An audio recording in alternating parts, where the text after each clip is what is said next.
உறுப்பினர்களையும் தேர்ந்தெடுத்து அனுப்பின நிரந்தரமாக என் நெஞ்சில் குடியிருக்கும் தாயன்புமிக்க தமிழக மக்கள் அனைவருக்கும் என்னுடைய மனப்பூர்வமான நன்றிகள். 17வது சட்டமன்ற கூட்டத்தொடரின் முதல் ஆளுநர் உரையின் மீதான நன்றி தெரிவிக்கும் தீர்மானத்திற்கு பதிலுரை வழங்க வாய்ப்பளித்த மாண்புமிகு பேரவைத் தலைவருக்கு நம் வணக்கத்தை தெரிவித்துக் கொள்கிறோம். மாண்புமிகு பேரவைத் தலைவர் அவர்களே, இந்த 17வது மாமன்றத்தில் அதிகப்படியான 12 கட்சிகளை சேர்ந்த பிரதிநிதிகள் தேர்ந்தெடுக்கப்பட்டிருக்கும். நாம கொள்கை ரீதியாகவும் நிலைப்பாடு ரீதியாகவும் வேறுபட்டு இருந்தாலும் மக்கள் பணி செய்வதுதான் நம்ம எல்லாருக்கும் பிரைமரியா இருக்கிற ஒரே எய்ம். அந்த வகையில தான் நம்ம எல்லாருமே நம்ம மக்களால் அங்கீகரிக்கப்பட்டு சட்டமன்றத்திற்கு வந்திருக்கிறோம். அதனால நாம கருத்தால் வேறுபட்டாலும் மக்கள் சேவை என்ற நோக்கத்துல நம்ம மாநிலம் சார்ந்த விஷயங்கள்ல நம்ம எல்லாரும் ஒன்றிணைந்து பயணிச்சா நம்ம தமிழ்நாடு என்னைக்கும் எதிலையும் முதன்மை மாநிலமாக திகழும். ஆளுநர் உரைக்கு நன்றி தெரிவிக்கும் தீர்மானத்தில் பேசின மாண்புமிகு உறுப்பினர்களுக்கு நன்றி. எதிர்த்து பேசினாதான் எதிர்கட்சின்னு ப்ரூவ் பண்ண முடியும்னு நினைச்சுக்கிட்டு பேசின எதிர்கட்சியை சேர்ந்த எதிர்கட்சி தலைவர் உள்ளிட்ட மாண்புமிகு உறுப்பினர்களுக்கும் வணக்கமும் நன்றியும். பதிலுரை வழங்குற அதே நேரத்தில் நம்மள சட்டமன்ற உறுப்பினரா தேர்ந்தெடுத்த பெரம்பூர் தொகுதி மக்களுக்கு நம்மளோட நெஞ்சார்ந்த நன்றிகள். அதே மாதிரி ராஜினாமா பண்ணிட்டாலும் நம்மளை தேர்ந்தெடுத்த திருச்சி கிழக்கு மக்களுக்கும் இந்த மன்றத்தில் நம்மளோட நன்றியை பதிவு செய்கிறோம். அப்புறம் நம்மளோட அரசியல் பயணத்தை பத்தியும் கொஞ்சம் பதிவு செய்ய விரும்புறோம். நாம ஏதோ ஷூட்டிங்ல இருந்து நேரா வந்து சிஎம் ஆன மாதிரியே சில பேர் ஒரு இமேஜ் கிரியேட் பண்றாங்க. அவங்களுக்கு அவங்க ஆசைப்படுற லாங்குவேஜ்லயே சொல்றோம், அது வெறும் ரீல் தான், ரியல் கிடையாது. ஒரு சாதாரண நடிகனாத்தான் நம்ம கெரியர் தொடங்குச்சு. அப்புறம் அப்படியே சின்சியரா உழைச்சு மேல வந்தோம். நம்ம கெரியர்ல நாம மேல வந்ததுக்கு இந்த விஜய் ஒருத்தன் மட்டுமே காரணம் இல்ல, அவனோட உழைப்பு மட்டுமே காரணம் இல்ல. இந்த விஜயோட உழைப்புக்கும் உயர்வுக்கும் பின்னாடி இருக்கிற ஒட்டுமொத்த தமிழ்நாட்டு மக்களோட அன்பும் அரவணைப்பும் தான் காரணம். ஒவ்வொரு வீட்டுல இருக்க ஒவ்வொருத்தரும் நம்மள அவங்க வீட்டுல ஒருத்தனா ஏத்துக்கிட்டதுதான் நமக்கு கடவுளும் மக்களும் தந்த மிகப்பெரிய வரம். அதுக்காகவே கடவுளுக்கு சமமான நம்மளோட சொந்தங்களான தமிழக மக்கள் அனைவருக்கும் மீண்டும் மீண்டும் நன்றி. இப்படி நம்மள தாயன்போட அள்ளி அரவணைச்ச தமிழ்நாட்டு மக்களுக்கு நாம எப்படியெல்லாம் துணையாக இருந்தோம், எப்படியெல்லாம் மக்களோட மக்களா இருந்தோம்னு சொல்றேன். 1990ஸ்லயே ரசிகர் மன்றமா இருந்தப்பவே மக்களுக்கு துணையா நிக்க ஆரம்பிச்சோம். அதுக்கப்புறம் நற்படி மன்றமாவும் அதுக்கப்புறம் விஜய் மக்கள் இயக்கமாவும் மாறி மக்களோட மக்களா நின்றுகிட்டு இருந்தோம். 2008 ஈழத் தமிழருக்கு ஆதரவா உண்ணாவிரதம் போராட்டம் செஞ்சோம். போர் முடிவுக்கு வரணும், நம்ம தொப்புள் கூடிய உறவுகளான ஈழத் தமிழர்களுக்கு பாதுகாப்பான நிம்மதியான ஒரு வாழ்வு கிடைக்கணும்னு அன்னைக்கே கோரிக்கை வச்சோம். 2009 ஆரம்பிச்ச விஜய் மக்கள் இயக்கம் வழியா நம்மளோட மக்கள் நல பணிகளை எக்ஸ்டெண்ட் அண்ட் எக்ஸ்பேண்ட் பண்ணிக்கிட்டே வந்தோம். கல்விக்கு துணையா இருந்தோம், சோசியல் சர்வீஸ் செஞ்சோம், வெள்ள நிவாரணத்துல துணையா இருந்தோம், கொரோனா காலத்துல மக்களுக்கு தோள் கொடுத்தோம், விலையில்லா விருந்தகம், குருதியகம், முட்டைப்பால் ரொட்டி திட்டம், விழியகம், பயிலகம், நூலகம், இப்படி பல வழியில மக்களுக்கு துணையா இருந்தோம். அப்புறம் நம்மளோட திரைப்படங்கள்ல நம்மளால முடிஞ்ச வரைக்கும் ஊழல் எதிர்ப்ப சொன்னோம், சமூக நீதியை சொன்னோம், கல்வியை பத்தி சொன்னோம், அரசியலை பத்தி சொன்னோம். அரசியலை பத்தி பேசுனதுனால நம்ம படங்கள் சந்திச்ச இதுவரைக்கும் சந்திக்கிற பிரச்சனையை பத்தி எல்லாருக்குமே தெரிஞ்சதுதான். இது மட்டும் இல்லாம 2011 நாகப்பட்டினத்துல மீனவர் பிரச்சனைகளுக்கு ஆதரவா ஒரு பெரிய பொதுக்கூட்டம் நடத்தினோம். மீனவர்கள் மீதான தாக்குதலை கண்டிச்சு பேசி அதுல நம்மளோட எதிர்ப்பை பதிவு செஞ்சோம். 2017 ஜல்லிக்கட்டு போராட்டத்துல தமிழர் பண்பாட்டு உரிமைக்கான நம்மளோட ஆதரவை தெரிவிச்சோம். 2018 ஸ்டெர்லைட் போராட்டம், துப்பாக்கி சூட்ல பாதிக்கப்பட்ட நம்ம சொந்தங்களை நேர்ல சந்திச்சு ஆறுதல் சொன்னோம். 2021 உள்ளாட்சி தேர்தல்ல விஜய் மக்கள் இயக்க வேட்பாளர்கள் போட்டியிட்டு ஜெயிச்சாங்க. கல்வி விருது விழா நடத்தி சிறந்த மதிப்பெண் பெற்ற மாணவ மாணவிகளுக்கு ஊக்கத்தொகையும் பரிசும் கொடுத்தோம். 2024 தமிழக வெற்றி கழகத்தை ஆரம்பிச்ச உடனேயே CAA-வை எதிர்த்து அறிக்கை விட்டோம். அரசியல் கட்சி ஆரம்பிச்சு விழுப்புரம் மாவட்டத்துல விக்கிரவாண்டியில நம்மளோட முதல் மாநில மாநாட்டிய வெற்றி கொள்கை திருவிழாவை நடத்தினோம். தந்தை பெரியார், பெருந்தலைவர் காமராஜர், அண்ணல் அம்பேத்கர், வீரமங்கை வேலுநாச்சியார், மக்கள் சேவகர் அஞ்சலை அம்மாள்னு நம்மளோட 5 கொள்கை தலைவர்களை அறிவிச்சோம். இந்தியாவிலே 2 பெண் ஆளுமைகளை கொள்கை தலைவர்கள் அறிவிச்ச ஒரே கட்சி நம்ம டிவிக்கு மட்டும்தான் என்ற பெருமையோடு அறிவிச்சோம். பெரியார் சொன்ன மாதிரியே அவர் சொன்னதுல நமக்கு ஏற்புடையதை மட்டும் எடுத்துக்கிட்டோம். அவரோட கடவுள் மறுப்பு கொள்கையில நமக்கு உடன்பாடு இல்லைன்னு ஓப்பனா அறிவிச்சோம். நமக்கு கடவுள் நம்பிக்கை உண்டுன்னு அறிவிச்சோம். யாரோட நம்பிக்கைக்கும் நாம் எதிரானவங்க இல்லைன்னு தெளிவா அறிவிச்சோம். பெண் கல்வி, பெண்கள் முன்னேற்றம், சமூக சீர்திருத்தம், சமூக நீதி, இப்படி பெரியாரோட கருத்துக்களை நிறையவே ஏத்துக்கிட்டோம்னு அறிவிச்சோம். அண்ணல் அம்பேத்கரோட சம வாய்ப்பு, சம நீதி, சமத்துவத்தை ஃபாலோ பண்ணுவோம்னு அறிவிச்சோம். பெருந்தலைவர் காமராஜரோட மதச்சார்பின்மையை ஏத்துக்கிட்டதோட அவரோட நேர்மையான நிர்வாகத்தையே ஒரு கொள்கையா ஏத்துக்கிட்டோம்னு அறிவிச்சோம். வீரமங்கை வேலு நாச்சியாரோட மண் மீட்பையும் சமூக நல்லிணக்கத்தையும் பின்பற்றுவோம்னு அறிவிச்சோம். மக்கள் சேவகர் அஞ்சலை அம்மாளோட விடுதலை வேட்கையையும் மக்களோட வாழ்வாதாரத்துக்காக உறுதியாக நிற்கிறதையும் பின்பற்றுவோம்னு சொன்னோம். எல்லாருக்கும் எல்லாமும் கிடைக்கணும், எம் மதமும் நம் மதம்னு சொல்லி மதச்சார்பற்ற சமூக நீதி தான் நம்ம கொள்கைன்னு அறிவிச்சோம். நம்ம கொள்கை எதிரி யாரு, அரசியல் எதிரி யாருன்னு ஓப்பனா அறிவிச்சோம். எல்லாத்துக்கும் மேல பிறப்புக்கும் எல்லா உயிருக்கும்ன்றத நம்மளோட அடிப்படை அரசியல் கோட்பாட்டா அறிவிச்சுட்டு தான் அரசியலுக்கே வந்தோம். நம்ம மதுரை மாநாட்டுல நம்மளோட தேர்தல் அரசியல் மற்றும் ஆட்சி அதிகார அரசியல் வழிகாட்டியா அறிஞர் அண்ணாவையும் புரட்சி தலைவர் எம்ஜிஆரையும் ஏத்துக்கிட்டதா அறிவிச்சோம். அப்புறம் இன்னனையும் நாம இங்க பதிவு செஞ்சே ஆகணும். எல்லாரும் கட்சி ஆரம்பிச்சுட்டு தான் ஒவ்வொரு வீட்டுக்குள்ளேயும் போவாங்க. ஆனா நாம ஒவ்வொரு வீட்டுக்குள்ளேயும் போனதுக்கு அப்புறம் தான் கட்சியவே ஆரம்பிச்சிருக்கிறோம். ஒவ்வொரு வீட்டுல ஒவ்வொருத்தரும் நம்மள அவங்க பிள்ளையா, மகனா, அண்ணனா, தம்பியா ஏத்துக்கிட்டதும் இயல்பா நடந்துச்சு. தமிழ்நாட்டு மக்களோட மனசுக்குள்ள போறதுக்கு நாம பட்ட பாடு நமக்கு மட்டும்தான் தெரியும். இதெல்லாம் புரிஞ்சாலும் புரியாத மாதிரி இருக்கிறவங்க தான் நம்மள நடிகன் என்று சொல்லியும் நம்ம கட்சிய நடிகன் கட்சின்னு சொல்லியும் சில நக்கல், நையாண்டி இதெல்லாம் பேசுவாங்க. அதை பத்தி நமக்கு கவலை இல்லைன்னு. இப்படி நம்ம அரசியல் பயணம் ரொம்ப டிரான்ஸ்பரண்டா தான் ஆரம்பிச்சிருக்கு.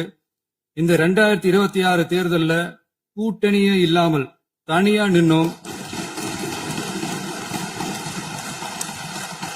மக்கள் நம்மள தெளிவா புரிஞ்சுகிட்டதாலையும் நம்ம டிவிகே தோழர்களோட உழைப்பாலையும் நாம 35% வாக்குகளை வாங்கினோம்.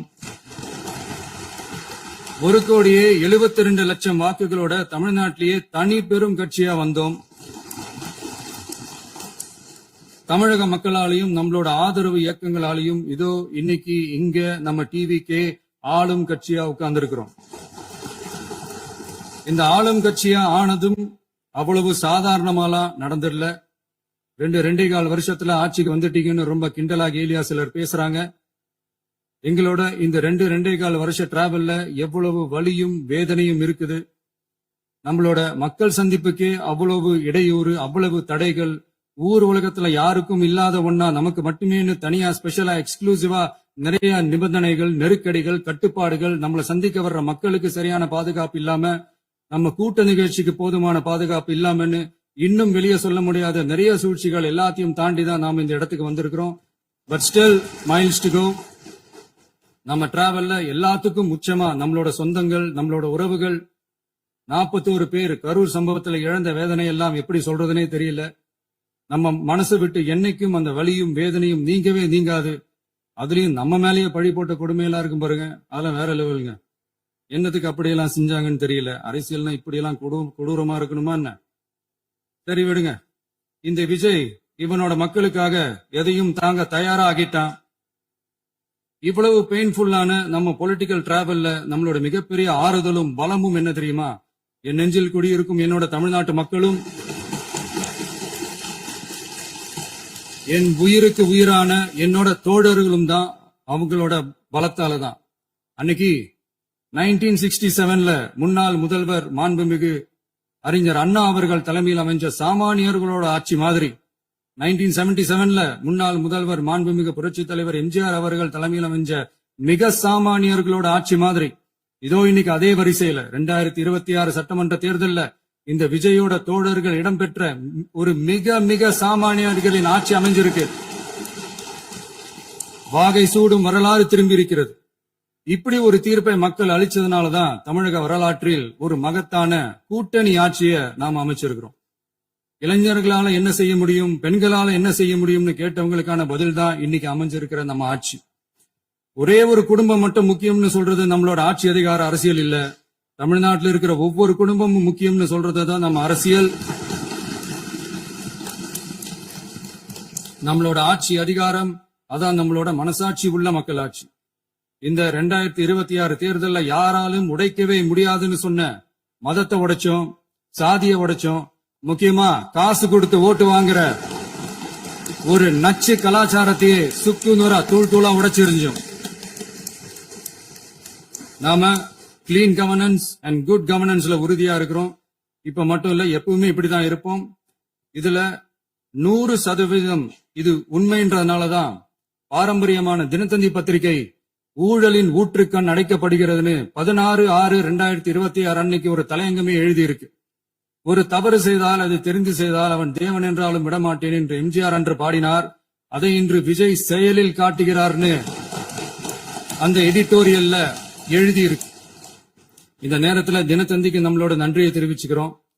அரசியலுக்கு வந்து 2 வருஷம் தான் ஆகுது. உங்களுக்கு என்ன தெரியும், உங்களால என்ன முடியும்னு கேலியா கேட்டவங்களுக்கு தினத்தந்தியோட பதிலை இப்போதைக்கு போதும்னு நினைக்கிறேன்.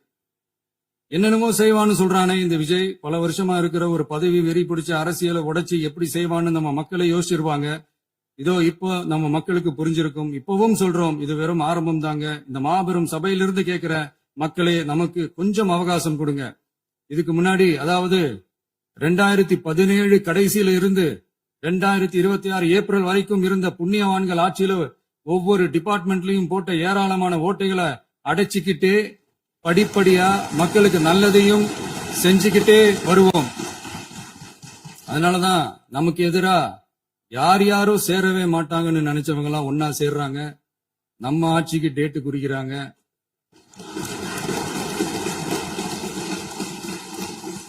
சரி, அவங்கள நம்ம மக்களே பார்த்துப்பாங்க, அது விடுங்க. நாம ஆட்சிக்கு வந்து சரியா 40 நாள் ஆகுது. அதுக்குள்ள என்ன செஞ்சீங்கன்னு கேக்குறாங்க. ஒரு லிஸ்ட் ஒன்னு சொல்றேன் கேளுங்க.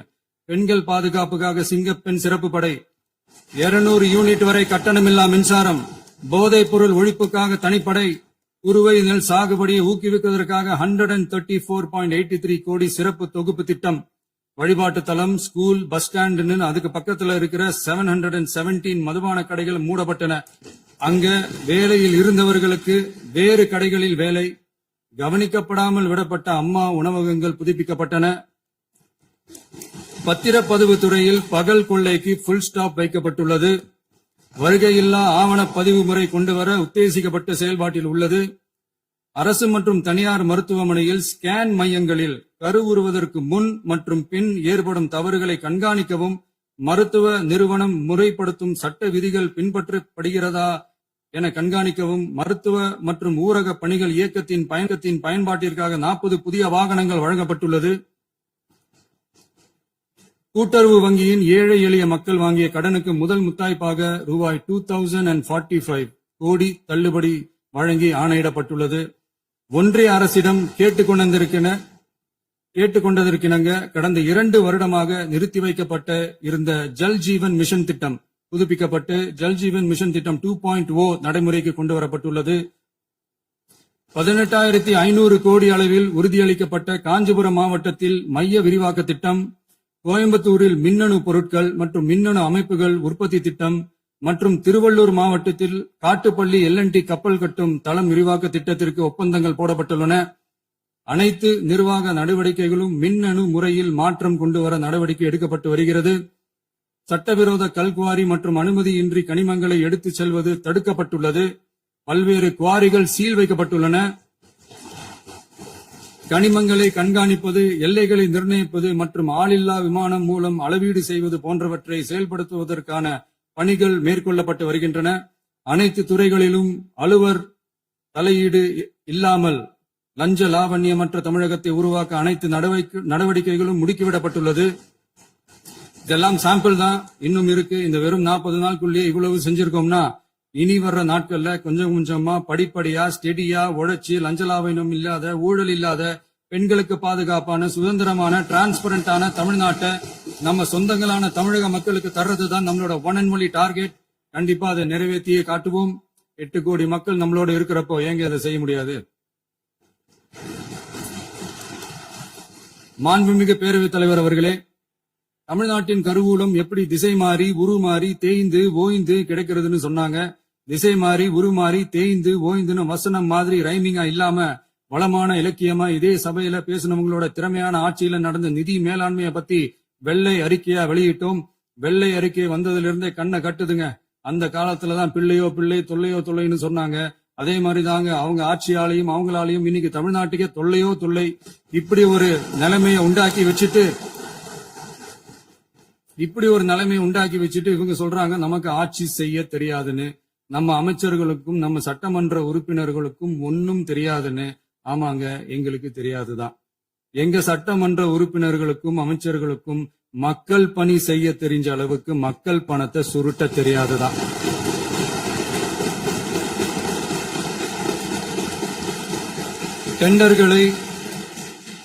டெண்டர்களை முறைப்படுத்த தெரிஞ்ச அளவுக்கு அதோட ரேட்டை உயர்த்தி ஊழல் செய்ய தெரியாதுதான். பதவி உயர்வு வழங்கவும் பணி இடமாற்றம் கலந்தாய்வு நடத்தவும் தெரியுமே தவிர பதவி உயர்வுக்கும் பணியிட மாற்றத்திற்கும் பணம் பறிக்க தெரியாதுதான். புதிய பணியிடங்கள் உருவாக்க தெரியுமே தவிர அந்த பணியிடங்களை பணத்துக்கு விற்க தெரியாதுதான். கோயில்கள்ல நடக்கிற நிர்வாக சீர்கேட்டை தடுக்க நீங்க பேசுங்க. கோயில்கள்ல நடக்கிற நிர்வாக சீர்கேட்டை தடுக்க தெரியுமே தவிர கோயில் பணத்தை கொள்ளையடிக்க தெரியாதுதான். தங்கத்தை உருக்கி தாரை வார்க்க தெரியாதுதான். கனிம வளத்தை பாதுகாக்க தெரிஞ்ச அளவுக்கு கனிமத்தை வித்து கொள்ளையடிக்க தெரியாதுதான். அரசு வருமானத்தை அரசு கஜானாவுக்கு மாத்த தெரிஞ்ச அளவுக்கு அந்த பணத்தை தனிப்பட்ட கஜானாவுக்கு மடை மாத்த தெரியாதுதான். போதை கலாச்சாரத்தை தடுக்க தெரிஞ்சவங்களுக்கு போதை கலாச்சாரத்தை வளர்க்க தெரியாதுதான். நம்ம குடும்பத்துல இருக்கிற பாட்டி அம்மா அக்கா தங்கச்சி குழந்தைங்களை பெண்களை மதிக்க தெரிஞ்சவங்களுக்கு ஓசி பஸ் 1000 ரூபாய் கேஸ் இப்படி எல்லாம் பேச தெரியாதுதான். எங்க உறுப்பினர்களுக்கும் அமைச்சர்களுக்கும் மக்கள் சேவை தெரிந்த அளவிற்கு சுயநல தேவையை செஞ்சிக்க தெரியாதுதான். அதனாலதான் சொல்றோம், எங்களை பார்த்து எதுவும் தெரியாதுன்னு சொல்றவங்களுக்கு சொல்றோம், இதெல்லாம் எங்களுக்கு தெரியாதுதான். உங்களை மாதிரி முறைகேடுகளை செய்யறத நாங்க தெரிஞ்சுக்கவும் போறதில்ல, தெரிஞ்சுக்கவும் ஆசைப்படல. அத கடைசி வரைக்கும் எங்களுக்கு தெரியாமலே இருந்துட்டு போகட்டும். அதனால நாங்களும் எங்க மக்களும் வெரி வெரி ஹாப்பி தான். மாண்புமிகு பேரவைத் தலைவர் அவர்களே, எதிர்ப்பவர்கள் எதிர்க்கட்சி என்பதற்காக எங்கள் ஆட்சி மீது 1000 பழி போடலாம். ஆனாலும் தமிழக மக்களுக்கு உண்மையை உணர்த்த வேண்டியது நம்மளோட கடமை. மின்வெட்டை பொறுத்தவரை தமிழ்நாடு மின்மிகை மாநிலமாக இருந்தாலும் கடந்த காலங்களில் ஏற்பட்ட நிர்வாக குளறுபடிகளும் மின்சார சாதனங்கள் மற்றும் மின் மாற்றிகளில் ஏற்படும் பழுதாலும் வேண்டுமென்றே சிலரின் நடவடிக்கைகளாலும் இந்த மின்வெட்டிற்கு காரணமாக உள்ளது. மின் விநியோக மீட்பு நடவடிக்கைகளை ஒருங்கிணைப்பதற்காக எதிர்பாராமல் இரவு நேரங்களில் ஏற்படும் மின் தடங்களை விரைந்து சரி செய்வதில் 10 உயர்மட்ட கண்காணிப்பு குழுக்கள் மற்றும் 127 மின் தடை நீக்க ரோந்து வாகனங்கள் வழங்கப்பட்டு 24 மணி நேரமும் கண்காணிக்கப்படுகிறது. கூடுதலாக தற்போது 77 புதிய மின் தடை நீக்க மையங்களும் உருவாக்கப்பட்டுள்ளன. விரைவில் இந்த மின்வெட்டு நிலைமை அறவே நீக்கப்படும். மாண்புமிகு பேரவைத் தலைவர் அவர்களே, நம்ம விவசாயிகள் எல்லாரும் நம்மள நல்லா புரிஞ்சுக்கிட்டு தமிழக வெற்றி கழகத்தை ஏத்துக்கிட்டாலும் எதிர்கட்சிகளோட தூண்டுதலால சில இடங்கள்ல சில போராட்டங்கள் நடக்குது. எதிர்கட்சிகள் என்னதான் சித்து வேலை செஞ்சாலும் விவசாய பெருமக்கள் எல்லாரும் நம்ம ஆட்சி அவங்களுக்கான ஆட்சிதான் நல்லா புரிஞ்சுதான் வச்சிருக்கிறாங்க. இந்த வருஷம் எல்னினோ விளைவா எப்பவும் இருக்கிறத விட இந்த டைம் மழை குறையுங்கிறதையும் நம்ம விவசாயிகள் உணர்ந்துதான் இருப்பாங்க. இருந்தாலும் நம்ம அரசு நம்ம விவசாயிகளோட வாழ்வாதாரத்துக்காக பக்கபலமாகவும் உறுதியாகவும் துணை நிற்கும்ங்கிறத தெரிவிச்சுக்கிறோம். நம்ம தமிழகத்தில் ஏற்கனவே நடந்த அதி அற்புதமான சூப்பரான நிர்வாக திறன் கொண்ட 50 வருஷ அரசியல் அனுபவம் கொண்ட 2.0, 3.0, 4.0 பல 0 மாடல் ஆட்சி நடத்த கனவு கண்டவங்களோட அட்டகாசமான ஆட்சிக்காரங்க பல்வேறு விதமான நிதி நெருக்கடியை நம்ம மக்களுக்கும் நமக்கும் பரிசா கொடுத்துட்டு போய் இருந்தாலும் கூட்டுறவு வங்கிகளின் மூலம் 75,000 வரை பயிர்கடன் பெற்று குறு சிறு இதர பெரு விவசாயிகளுக்கு 100% முழுமையான பயிர்கடன் தள்ளுபடியும் 75,000ற்கு மேல் கடன் பெற்றவர்களுக்கு குறைந்தபட்சமாக 35,000 பண பயன் கிடைக்கும் அளவிற்கு மொத்தம் 14,43,504 விவசாயிகளுக்கு ரூபாய் 5,932.23 கோடி பயிர்க்கடன் தள்ளுபடி வழங்கப்பட்டுள்ளது. மாண்புமிகு பேரவைத் தலைவர் அவர்களே, நாம ஒன்றியத்தில் கூட்டுறவு கூட்டாட்சி, மாநிலத்தில் சுயாட்சி என்ற கொள்கையை கொண்டவங்க தான் ஏற்கனவே அறிவிச்சிருக்கிறோம். தற்போதைய ஒன்றிய அரசு சார்ந்த கட்சியுடன் அரசியலில் கொள்கை அளவில் நேர் எதிராக நிக்கிறவங்க தான் நாம. அதே சமயத்தில் எதுக்கெடுத்தாலும் கண்ணை மூடிக்கிட்டு ஒன்றிய அரசோட மோதல் போக்கை விரும்புறவங்க நாம இல்ல. நமக்கு எப்பவுமே தமிழகத்தின் வளர்ச்சி மட்டும்தான் முக்கியம். அதுக்காக நம்மளோட அரசியல் ரீதியான கொள்கைகளையோ மாநில உரிமைகளையோ கொஞ்சம் கூட விட்டு கொடுக்கவே மாட்டோம். அதுல ரொம்ப தெளிவாகவும் உறுதியாகவும் இருக்கிறோம். இனியும் இப்படித்தான் இருப்போம். அதுல ஒருபோதும் மாற்றமே இருக்காது. அதனால இதுல யாரு திசை திருப்ப வேலையில் ஈடுபட்டாலும் அவங்க எல்லாரும் மக்கள் மத்தியில் தோற்பது உறுதி. எனவே நம்ம மக்களுக்கோ சிறுபான்மை சகோதரர்களுக்கோ நம்ம ஆதரவு இயக்கங்களுக்கோ எந்தவித சந்தேகமும் வேண்டாம். நாம் யாரோட டீமும் இல்ல. நாம எப்பவுமே பியூரான பீப்புள்ஸ் டீம். இன்னும் சொல்ல போனா நாம secular team, social justice team. மாண்புமிகு பேரவைத் தலைவர் அவர்களே, அரசு விழாக்கள், கல்வி நிறுவனங்கள் மற்றும் பல அதிகாரப்பூர்வ நிகழ்ச்சிகளோட தொடக்கத்துல நம்ம தமிழ்தாய் வாழ்த்த பாடுறதுதான் வழக்கமா இருக்கு. தமிழ்தாய் வாழ்த்த பொறுத்த வரைக்கும் நம் அரசு இதுல நம்மளோட உறுதியான நிலைப்பாட்டை ஒன்றிய அரசுக்கு மிக தெளிவா தெரிவிச்சிருக்கு. அது இல்லாம இதில் மாநில அரசின் கொள்கைக்கு ஏற்ப ஒன்றிய அரசின் அறிவிக்கையில் திருத்தம் மேற்கொள்ள கோரிக்கையும் விடுக்கப்பட்டுள்ளது. நீட் தேர்வை பொறுத்தவரை கிராமப்புற மற்றும் பொருளாதார ரீதியாக பின்தங்கிய மாணவர்களுக்கு சமமான வாய்ப்பை வழங்குவதில்லை. மருத்துவ கல்வியில் சமூக நீதி மற்றும் சம வாய்ப்பை நீட் பாதிக்கிறது என்பதை உணர்கிறோம். எனவே மருத்துவ படிப்புகளுக்கான சேர்க்கையை 12ஆம் வகுப்பு மதிப்பெண்களின் அடிப்படையில் நடத்த வேண்டும் என்று நமது அரசு வலியுறுத்தி வருகிறது. மத்திய அரசிடம் நீட்டிலிருந்து தமிழ்நாட்டிற்கு விலக்கு வழங்க வேண்டும் என்று கோரிக்கை விடுத்துள்ளது. மாண்புமிகு பேரவைத் தலைவர் அவர்களே, பேரறிஞர் அண்ணா அவர்கள் தலைமையிலான அரசு 1968 இருமொழி கொள்கையை நடைமுறைப்படுத்தியது. தமிழ் ஆட்சி மொழி, தமிழ் மொழியை பாதுகாப்பது, மாணவர்களுக்கு ஆங்கிலத்தின் மூலம் உலக அளவிலான வாய்ப்புகளை வழங்குவது, எந்த ஒரு மொழியையும் கட்டாயமாக திணிப்பதை தவிர்ப்பது மற்றும் எதிர்ப்பது, நிலத்தின் மொழி மற்றும் பண்பாட்டு அடையாளத்தை பேணுவது என்பதை நம் தமிழக வெற்றிக் கழக ஆட்சி ஏற்றுக்கொண்டுள்ளது. எனவே தமிழ்நாட்டில் தமிழ் ஆட்சி மொழி மற்றும் இருமொழி கொள்கை என்பதில் நமக்கு மாற்று கருத்தே இல்லை.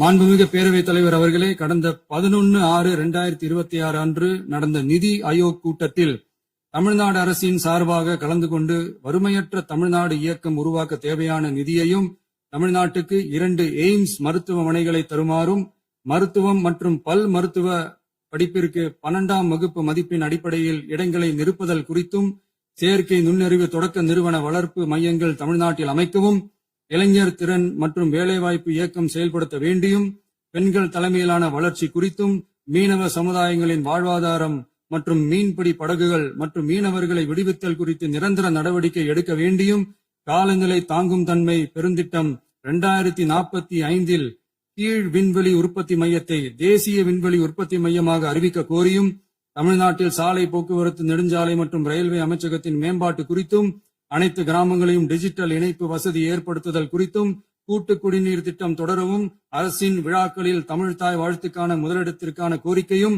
மேகதாது அணை கட்டுமான நிறுத்தத்தை உறுதிப்படுத்தவும், மாநிலத்தின் மீது மும்மொழி கொள்கையை வற்புறுத்தாமல் புதிய கல்விக் கொள்கையை திணிக்காமல் தமிழகத்திற்கான கல்வித் தொகை ரூபாய் 3,284 கோடியை விடுவிக்க கோரியும், ஆண்டுதோறும் 5 லட்சம் இளைஞர்களுக்கு உதவித் தொகையுடன் கூடிய பணியினை தொழில்நுட்ப பயிற்சி வழங்க ஒத்துழைப்பு வழங்குமாறும், ஒகேனக்கல் 3ஆம் கட்ட கூட்டு குடிநீர் திட்டத்திற்கான நிதி ரூபாய் 2,283.40 விடுவிக்கவும், வேலை வாய்ப்பு மற்றும் வாழ்வாதாரத்துக்கான உத்தரவாத திட்டத்தின் கீழ் வேலை வாய்ப்புகளை உருவாக்க உடனடி நடவடிக்கை மேற்கொள்ள வேண்டியும் மற்றும் திருக்குறளை தேசிய இலக்கியமாக அறிவிக்குமாறும் தமிழ்நாடு சார்பில் பேசியுள்ளோம் என்பதை தெரிவித்துக் கொள்கிறோம்.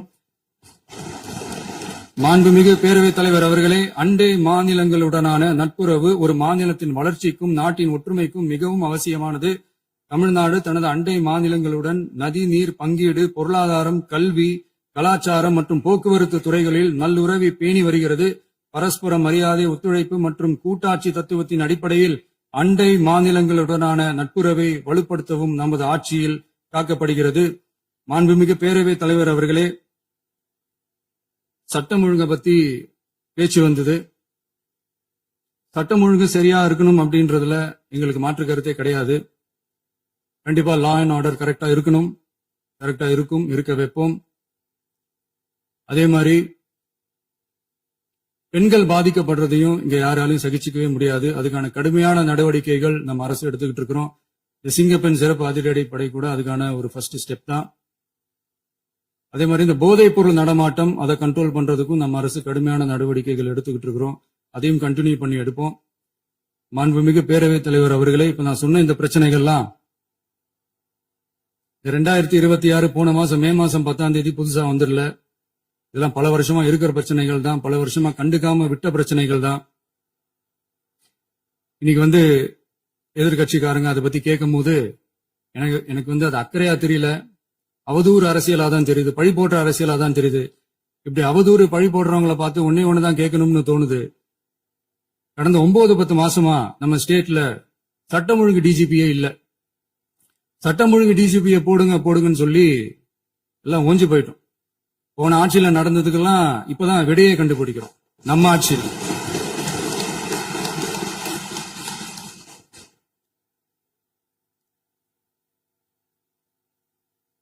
இந்த போதைப் பொருள் நடமாட்டம் எல்லாம் தாறுமாறா அப்படியே பரவி கொட்டி கிடக்குது. இதெல்லாம் இனிஷியல் ஸ்டேஜ்லயே யார் கண்ட்ரோல் பண்ணிருக்கணும்? போலீஸ் டிபார்ட்மெண்ட் அப்ப யார் கையில இருந்தது? இத்தனை கேள்வி நம்மளை பார்த்து கேட்கறாங்களே, ஒரே ஒரு கேள்விதான் நான் கேட்கணும்னு தோணுது. போலீஸ் டிபார்ட்மெண்ட்டை கையில வச்சுக்கிட்டே பிகினிங்லயே இனிஷியல் ஸ்டேஜ்லயே இந்த போதைப் பொருள் நடமாட்டத்தை ஏன் கண்ட்ரோல் பண்ணல? மனசாட்சி உள்ளவங்க இந்த பிரச்சனையெல்லாம் ஏன் நடக்குதுன்றது அவங்களுக்கே நல்லா தெரியும். இன்னைக்கு சட்டம் ஒழுங்கை பத்தி கேள்வி கேட்க கூடாதா அப்படின்னா தாராளமா கேட்கலாம். இது ஜனநாயக அரசு, மன்னராட்சி எல்லாம் கிடையாது, மனசாட்சி உள்ள மக்களாட்சி. அதனால கேள்வி கேட்கலாம், எல்லாருக்கும் எல்லா உரிமையும் உண்டு. விமர்சனம் செய்யலாம், எல்லாருக்கும் எல்லா உரிமையும் உண்டு. ஆனா நம்ம ஆட்சியில என்ன நடவடிக்கைகள் எடுத்திருக்கோன்றது தெரிஞ்சுக்கிட்டு அதுக்கு ஏத்த மாதிரி ஒரு நடுநிலையா பேசுனீங்கன்னா கொஞ்சம் நல்லா இருக்கும். சட்டம் ஒழுங்கை பத்தி யாருக்கு என்ன யோசனை இருந்தாலும், மக்கள் நலனுக்காக யாருக்கு என்ன யோசனை இருந்தாலும் அது தாராளமாக சொல்லலாம். நம்ம அரசு அது காது கொடுத்து கேட்கும். ஆனா நம்ம அரசனுடைய நிர்வாகத்திறன் அதை பத்தி பேசுறவங்களுக்கு ஊரடிச்சு உலையில போட்டு ஊழல் மேல ஊழலா செஞ்சுக்கிட்டு அதுல இருந்து தப்பிக்கிறதுக்கு பேர் தான் நிர்வாகத்திறன் அப்படின்னு சொன்னா, அப்படிப்பட்ட ஒரு ஊழல் செய்யற நிர்வாகத்திறனை நம்ம அரசு ஒரு நாளும் செய்யாது. பொட்டி பெட்டியா பணத்தை வச்சுக்கிட்டு, பெட்டியை வச்சு எல்லாம் செஞ்சுக்கிட்டு, போதைப் பொருள் பாதுகாவல் கழக மாடல் அரசாங்கம் செஞ்ச ஒவ்வொரு ஊழலா வெளியில வந்துகிட்டு இருக்கு. டாஸ்மாக்ல அது என்னப்பா அது பேரு, பார்ட்டி ஃபண்ட், கட்சி நிதி அப்படின்ற பேர்ல அடிச்ச கொள்ளையெல்லாம் ஒண்ணா இப்போ கவர்மெண்டோட கஜானாவுக்குள்ள கொண்டு சேர்த்துக்கிட்டே இருக்கிறோம்.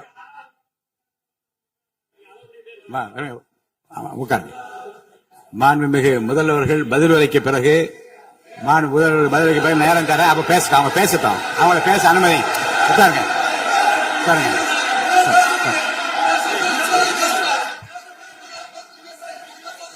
மாண்புமிகு ஹலோ பண்றேன் உட்காருங்க. மாண்பு உறுப்பினர்கள் நீங்க இங்க உட்காருங்க, அமைதியா உட்காரு. நீங்க எல்லாம் உட்காருங்க. உட்காருங்க. மாண்புமிகு நீங்க எல்லாரும் உட்காருங்க. அமைதியா உட்காருங்க. இருங்க, உட்காருங்க. அப்புறம் நீங்க என்ன உட்காருங்க. நான் கொடுங்க, உட்காருங்க.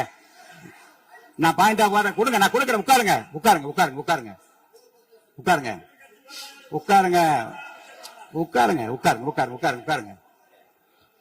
மாண்புமிகு முதல்வர் அவர்கள் கோர்வையாக நிதானமாக சொல்லிக்கொண்டே இருக்கிறார். நீங்க குறிப்பெடுத்து வைத்துக் கொள்ளுங்கள். பேசி முடித்தவுடன் நான் உங்களுக்கு அவகாசம் தருகிறேன். நீங்க ஒண்ணு சொல்லுங்க, என்ன என்று நீங்க சொல்லுங்க. உங்க சொல்லுகிற வாய்ப்பை நான் உங்களுக்கு தருகிறேன். இப்போது மாண்புமிகு முதலமைச்சர் உங்கள் உரையை தொடரலாம்.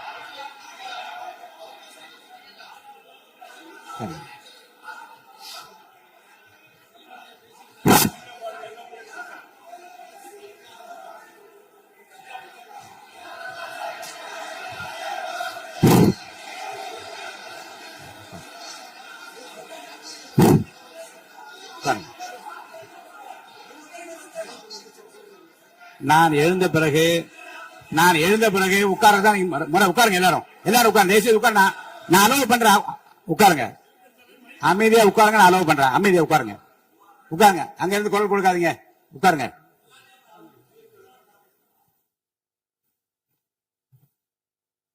இனிமையான இந்த விவாதத்தில் இதுவரை குறுக்கீடுகள் இல்லாமல்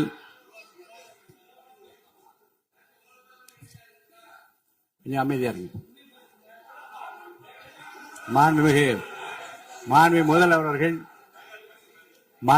அவர்கள் பேசி முடித்தவுடன் பாயிண்ட் ஆஃப் ஆர்டர் கேட்டிருக்கேன். நான் அனுமதிக்கிறேன். எதிர்க்கட்சி தலைவருக்கு மட்டும் நான் அனுமதி தருகிறேன். அவர் எழுந்து பேசலாம். முதலமைச்சர் நீங்க கண்டினியூ பண்ணி முடிக்கலாம். நீ எல்லாரும் எழுந்துச்சீங்கன்னா சரி வராது. உட்காருங்க. நான் சொல்லியிருக்கேன். உட்காருங்க.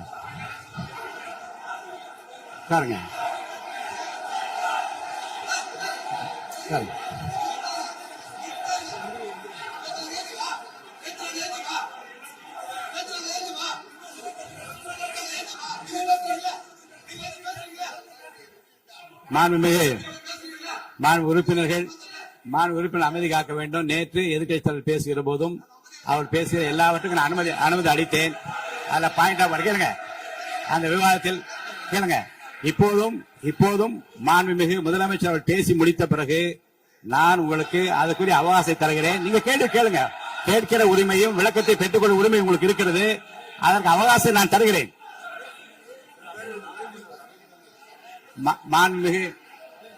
மாண்புமிகு உறுப்பினர் அமருங்க. நான் தீர்ப்பை சொல்லுகிறேன். மாண்புமிகு முதலமைச்சர் அவர்கள் பேசி முடித்தவுடன் எதிர்க்கட்சி தலைவருக்கு அந்த வாய்ப்பை நான் தருகிறேன். நிச்சயமா அந்த கேள்வி கேட்கலாம். உட்காருங்க. எல்லாரும் முன்னவர் பேசுங்க. மாண்பு பேரவைத் தலைவர் அவர்களே, இன்று இவர்கள் முயற்சி செய்வது அவர் ஆளுங்கட்சியாக இருக்கின்ற போது இருங்க, நான் சொல்லிடுறேன் பிளீஸ். ஒரே நிமிஷம் நான் சொல்லிடுறேன் பிளீஸ். ஆளும் கட்சியாக இருக்கின்ற போது நீங்கள் சொன்ன ஒரே வார்த்தை, நாங்கள் பேசி முடித்ததற்கு பிறகு குறிப்பிடுத்துவிட்டு நீங்கள் எந்த கேள்வி வேண்டுமானாலும் கேட்கலாம் என்று ஒரு முறையை நீங்கள் பின்பற்றினீர்கள். அதே முறையை இப்போது பின்பற்ற வேண்டும் என்று கேட்டுக்கொள்கிறேன்.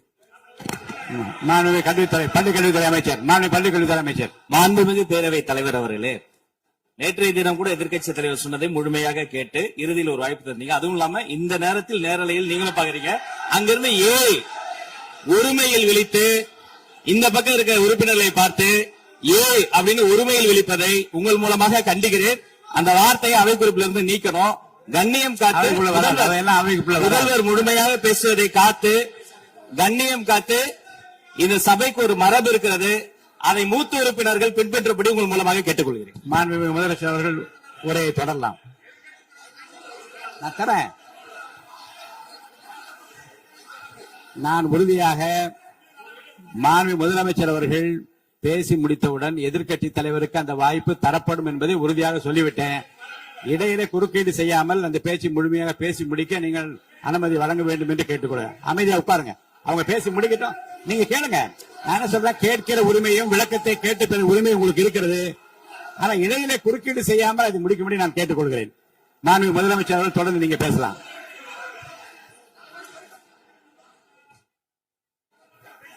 எதிர்க்கட்சி தலைவர் அவர்கள் உங்கள் கட்சியினுடைய உறுப்பினரை அமைதிப்படுத்த வேண்டும் என்று நான் கேட்டுக்கொள்கிறேன். உங்களுக்கு வாய்ப்பு தரவில்லை என்றால் அவர் ஏன் நிற்பதில் நியாயம் இருக்கு. வாய்ப்பு தரப்போகிறேன். நான் முதலமைச்சர் அவர் பேசி முடித்தவுடன் உங்களுக்கு வாய்ப்பு தரப்படும். அது வரைக்கும் உங்களுடைய உறுப்பினர் அமைதி காக்க நீங்கள் தான் பார்த்துக் கொள்ள வேண்டும். அவை முன்னவர். மாண்புமிகு பேரவைத் தலைவர் அவர்களே, அவர் அப்போது சொன்னது வேறு, இப்போது நடந்து கொள்கிற முறைகள் வேறாக இருக்கிறது. அன்றைக்கு அவர் சொல்லுகிற போது அமைச்சர் அத்தனை பேரும் பேசி முடித்ததற்கு பிறகு உங்களுடைய கருத்துக்கள் ஏதாவது நீங்க உட்காரலாம். இருந்தாலும் தெரிவிக்கலாம் நீங்க என்று சொன்னார்கள். உட்காரலாம். அதை நீங்க இப்போது பின்பற்றினால் நன்றாக இருக்கும். நீங்கள் அதற்காகத்தான் சொன்னீர்கள். முதலமைச்சர் பேசியதற்கு பிறகு எதிர்க்கட்சி தலைவர் அவர்கள் பேசுவதற்கு வாய்ப்பளிக்கிறோம் என்று சொல்லியிருக்கிறார்கள். ஆகவேதான் அந்த வாய்ப்பை நீங்கள் ஆகவே இல்ல அது பதில் சொல்லணும்னு கேட்டிருக்காங்க. பதில் சொல்லணும் சொல்லியிருக்காங்க. பதில் சொல்லினா தான் எங்க பிரச்சனை. இல்ல அப்படி இல்ல. ஆகவே இல்ல நேற்றைய தினம் நீங்கள் அப்படி பேசிக் கொண்டது ஆறாவது இல்ல நேற்றைய தினம் உங்கள் பேசுகிற போது ஆறாவது குறுக்கிட்டார்களா? நீங்கள் பேசுகிற போது யாருமே குறுக்கிடவில்லை. நீங்க எவ்வளவு பேசினீர்கள், எவ்வளவு வார்த்தைகள் பேசினீர்கள் என்பதெல்லாம் எங்களுக்கு தெரியும். யாருமே இதில் குறுக்கிடவில்லை. இது முதலமைச்சர் எங்கள் முதலமைச்சர் எதிர்க்கட்சி தலைவர் பேசுகிற போது யாரும் குறுக்கிட வேண்டாம் என்று சொன்னார்கள். அதை நாங்கள் பின்பற்றினோம். ஆனால் இன்றைக்கு நீங்கள் பின்பற்றவில்லை என்றால் வேதனையாக இருக்கிறார். முன்னவர் நேற்று எதிர்க்கட்சி தலைவர் பேசுகிற போது அடுக்கடுக்காக குற்றச்சாட்டுல வைத்தார். இப்போ அதற்குரிய மாண்புமிகு பொதுப்பணித்துறை அமைச்சர் கூட காலையில் அலுவலகத்தை சந்தித்து அவர் சாட்டிய குற்றச்சாட்டுகளுக்கெல்லாம் ஆதாரங்களை தான் நான் கொண்டு வந்திருக்கிறேன் என்று சொன்னேன். நான் நேற்று அந்த விஷயம் நேற்றோடு முடிந்து விட்டது. ஆதாரங்களை கொடுங்கள். தக்க நேரத்தில் இதை பற்றி சொல்ல வேண்டிய நேர்ந்தால் நான் இதெல்லாம் ஆய்வு செய்து உரிய நேரத்தில் அவை குறிப்பிட்டு ஏற்றுவதற்கு முன்பாக அவரிடம் காட்டி அதற்கு பிறகு அதை பற்றி முடிவெடுக்கும் என்று நான் சொன்னேன். இப்போதும் சொல்லுகிறேன், மாண்பு முதலமைச்சர் அவர்கள் பேசிக் கொண்டிருக்கிறார். பேசி முடிக்கட்டும். எதிர்க்கட்சி தலைவருக்கு உறுதியாக நான் வாய்ப்பு தருவேன். அவர் கேள்விகளை முன்வைக்கலாம், விளக்கங்களை பெறலாம். இப்போதைக்கு பேரவைத் தலைவர் என்ற முறையில் என்னுடைய முடிவு இதுதான். அவையில் இருக்கக்கூடிய உறுப்பினர்கள் அமரும்படி நான் கேட்டுக்கொள்கிறேன். நான் முதலமைச்சர் அவர்கள் பேச வேண்டிய போ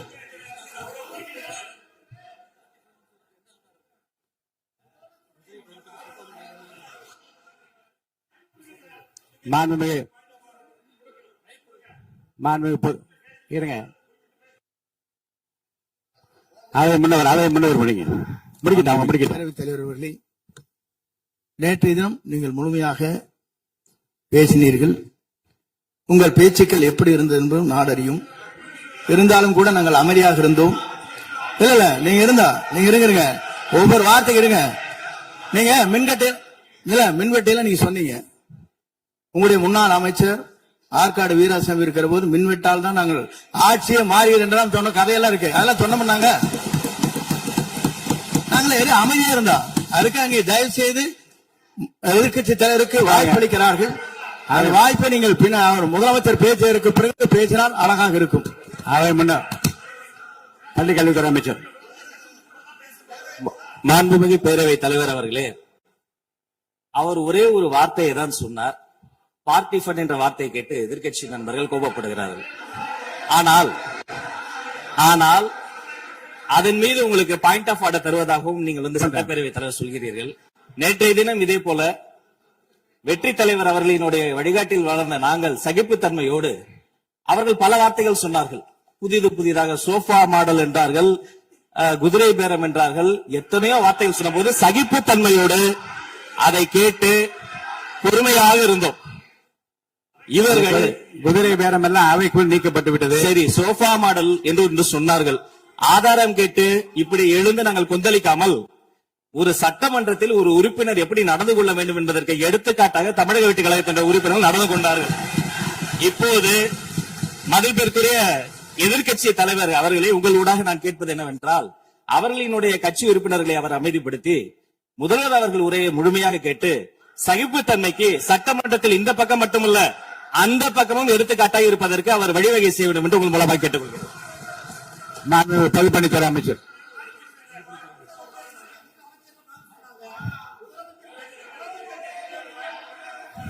மாண்புமிகு பேரவைத் தலைவர் அவர்களே, திராவிட முன்னேற்ற கழகம் முதல் நாளில் இந்த சபையுடைய மரபையும் பாரம்பரியத்தை பற்றியும் நமக்கு வகுப்பெடுத்தார்கள். அந்த மரபுப்படி எங்களுடைய தலைவருடைய வழியில் இந்த சட்டசபையுடைய நிகழ்வுகளில் நாங்கள் கலந்து கொண்டிருக்கிறோம். நேற்றைய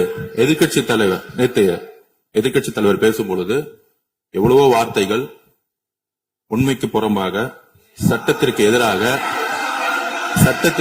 ஒரே நிமிஷம் பேசுறேன். சட்டத்திற்காக பேசும் பொழுது நாங்கள் அமைதியாக இருந்தோம். நாங்கள் அமைதியாக ஒரு 2-3 முறை தான் வந்து அவரு பேசும்போது மினிஸ்டர்கள் இருந்துச்சு நின்னாங்க. ஆனா இன்னைக்கு மாண்புமிகு முதலமைச்சருடைய முதல் உரை கடந்த 4 நாட்களாக திராவிட முன்னேற்ற கழகம் முதலமைச்சர் ஏன் பேசலன்னு சொல்லிட்டே இருந்தாங்க. இன்னைக்கு பேச ஆரம்பிச்ச உடனே அவர் சொன்ன வார்த்தை பார்ட்டி ஃபண்ட் சொன்னார். எந்த பார்ட்டின்னு சொல்ல. ஆனா அந்த வார்த்தைகள் சொல்லி முடிஞ்ச உடனே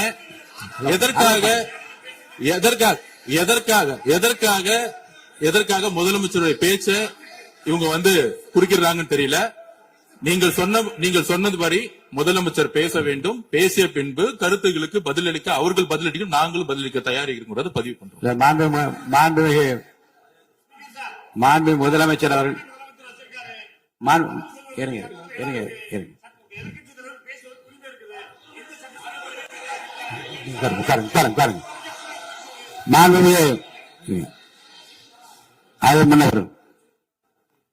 மரபு இருக்கிறது, எப்போது வேணா பாயிண்ட் ஆஃப் ஆர்டர் இருக்கலாம். இருந்தாலும் கூட நீங்க இந்த மரபை நீங்க கடைபிடித்தீங்களா உங்க ஆட்சியில? நீங்க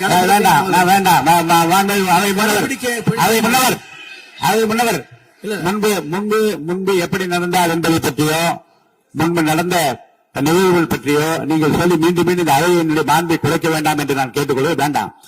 இப்போது உள்ள பிரச்சனை மாண்பு முதலமைச்சர் அவர்கள் தன்னுடைய பேச்சை உறுதி செய்து முடிக்க வேண்டும். அவர் முடித்த பிறகு எதிர்க்கட்சி தலைவருக்கு நான் நிச்சயமாக வாய்ப்பு தருவேன். அவர் கேள்வி கணக்குகளை தொடுக்கலாம், சந்தேகங்களை கேட்கலாம், விளக்கம் தருவதற்கு மாண்பு முதலமைச்சர் அவர்கள் தயாராக இருக்கின்ற அமைதியாக அமரும்படி நான் கேட்டுக்கொள்கிறேன். இப்ப நான் அனுமதிக்க முடியாது. நான் முதலமைச்சர் உரையை தொடரலாம்.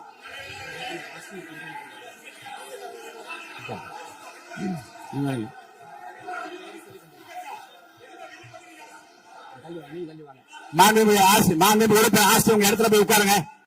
மாண்புமிகு உறுப்பினர் ஆஸ்தின், நீங்க ஒரு மூத்த உறுப்பினர், சபை விதிகளை நன்கு தெரிந்த ஒரு உறுப்பினர், நீங்க போய் இடத்துல உட்காருங்க. முதல்ல மாண்புமிகு முதலமைச்சர் அவர்கள் உரையை தொடரலாம்.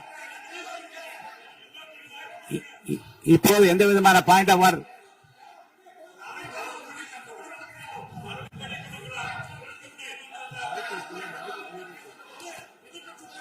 நான் வாய்ப்பு இல்லை என்று சொன்னால் நீ எழுந்து நிற்பதிலே நியாயம் இருக்கிறது. உட்காருங்க.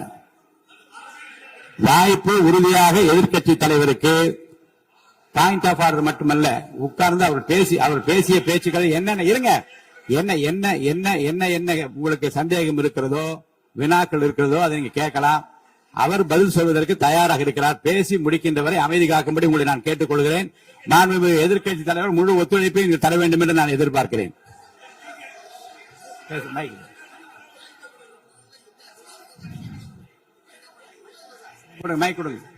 மாண்புமிகு எதிர்க்கட்சி தலைவர் பேரவைத் தலைவர், நீங்க உட்காருங்க. நேற்று நான் பேசும்போது சில அமைச்சர்கள் குறுக்கிட்டு பேசினாங்க, அதற்கு நீங்க அனுமதி கொடுத்தீங்க.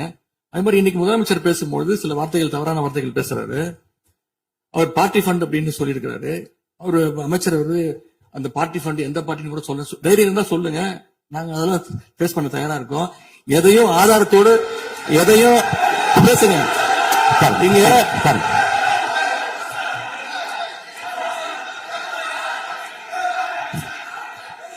அது மாதிரி பேரவைத் தலைவர் அவர்களே, நேற்று நான் பேசி முடிஞ்சோடனே நீங்க அவை முடிஞ்சிருச்சுன்னு சொல்லிட்டீங்க. நாங்கெல்லாம் வீட்டுக்கு போயிட்டோம். வீட்டுக்கு போய் டிவி போட்டு பார்த்தா அங்க இன்னொரு அமைச்சர் இன்னும் பதில் சொல்லிட்டே இருந்திருக்கிறாரு. அதுக்கெல்லாம் நாங்க இப்ப என்ன பதில் இது, என்ன மரபு இது? நீங்க இப்ப பேசிக்கிட்டே இருப்பீங்களா? நாங்க பாத்துக்கிட்டே இருக்கணுமா? அதே மாதிரி இன்னைக்கு முதலமைச்சர் அவர்கள் பேசும்போது நாங்களும் அமைதியா கேட்டுட்டு தான் இருந்தோம். ஆனா சில கருத்துக்கள் அவர் பேசும்போது அதை நாங்க அனுமதிக்க முடியாது. ஆதாரத்தோடு ஏதாவது பேசணும்னா, குற்றச்சாட்டுகள் சொல்லும் போது ஆதாரத்தோடு சொன்னீங்கன்னா அதை நாங்க ப்ரூவ் பண்றதுக்கு தயாராக இருக்கு. மாண்புமிகு உறுப்பினர் அவர்கள் இருங்க. நேற்று மாண்புமிகு எதிர்க்கட்சி தலைவர்கள் பேசியதும், மாண்புமிகு பொதுப்பணித்தலைவர்கள் பேசியதும் ஆதாரம் இல்லாமல் பேசக்கூடாது என்று நான் சொன்னேன். ஆய்வு செய்து நீக்கப்பட வேண்டியது நீக்கும் என்று சொன்னேன். இப்போது மாண்புமிகு முதல்வர் அவர்கள் பேசி முடிக்கட்டும். நீங்கள் கூறிய கருத்துப்படி அதில் ஆதாரங்கள் இல்லாத குறிப்பாக இருந்தால் அதை நீக்குவதற்குரிய உரிமை எனக்கு இருக்கிறது. ஆய்வு செய்து நான் நடவடிக்கை எடுப்பேன். இப்போது மாண்புமிகு முதலமைச்சர் அவர்கள் பேசலாம். இந்த டாஸ்மாக் மாதிரியே இன்னும் பல டிபார்ட்மெண்ட்லயும் மறுபடியும் சொல்றேன், கட்சி நிதின்ற பேர்ல அடிச்ச கொள்ளைய ஒண்ணா கவர்மெண்டோட கஜானாக்குள்ளேயே கொண்டு சேர்த்துக்கிட்டே இருக்கிறாங்க. இப்பவும் சொல்றேன், மக்கள் பணத்துல இருந்து ஒரு பைசா கூட தொடமாட்டோம், தொடவும் விடமாட்டோம், தொட்டா விடமாட்டோம், இதுக்கு முன்னாடி தொட்டவங்களையும் விடமாட்டோம்.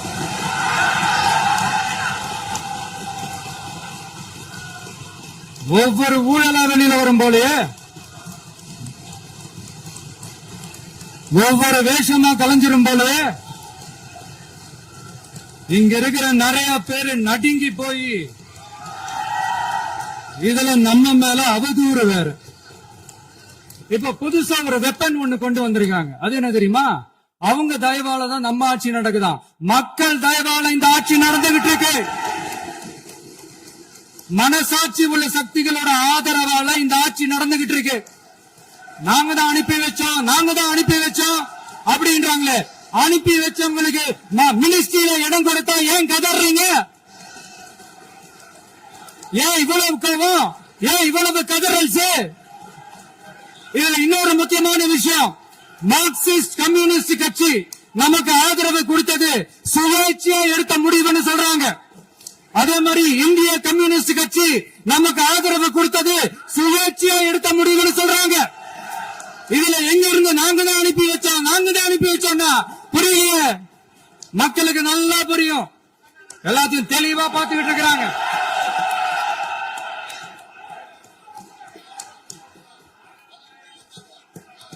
முதலமைச்சர் கண்டினியூ பண்ணலாம். மாண்பு முதலமைச்சர்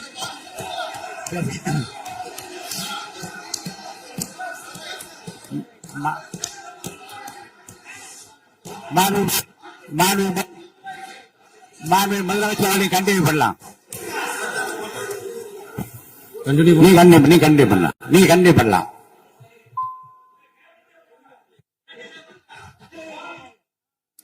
இந்த சமூக நீதி அரசுன்னு சொல்றவங்களை பார்த்து கேக்குறேன், நம்ம பட்டியலின சகோதரர்களுக்கு எத்தனை அமைச்சர் பதவி கொடுத்தீங்கன்னு கொஞ்சம் சொல்ல முடியுமா? ஆனா நம்மளுடைய அரசுல 8 அமைச்சர் பதவிகள் யாருக்கு? நம்ம பட்டியலின சகோதரர்களுக்கு. எல்லாம் நம்ம அண்ணன், நம்ம தம்பி, நம்ம தங்கச்சிங்க. அண்ணல் அம்பேத்கர் அவர்களுடைய கிட்டத்தட்ட 100 ஆண்டு கால கனவு இப்ப நிறைவேறி இருக்கு. நான் ஏன் கொஞ்சம் சவுண்டா பேசுறேன் அப்படின்னா அவங்களுக்கு கேட்கணும்ன்றதுக்காக தப்பா எடுத்துக்காது. அதே மாதிரி பெண்களோட பாதுகாவலர் நாங்க தான் அப்படின்னு சொல்லிக்கிறவங்களை கேட்கிறேன், எத்தனை பெண்களுக்கு அமைச்சர் பதவியில இடம் கொடுத்தீங்க கொஞ்சம் சொல்ல முடியுமா? எங்க அரசுல 4 சகோதரிகளுக்கு அமைச்சர் பதவி கொடுத்திருக்கிறோம்.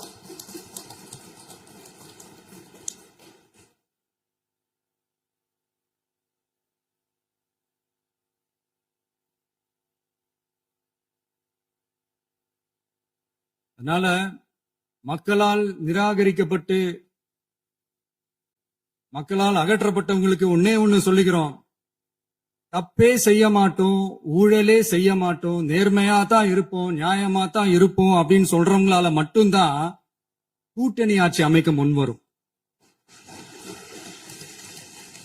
ஆட்சியிலையும் பங்கு, அதிகாரத்திலையும் பங்கு கொடுக்க முன்வரும்.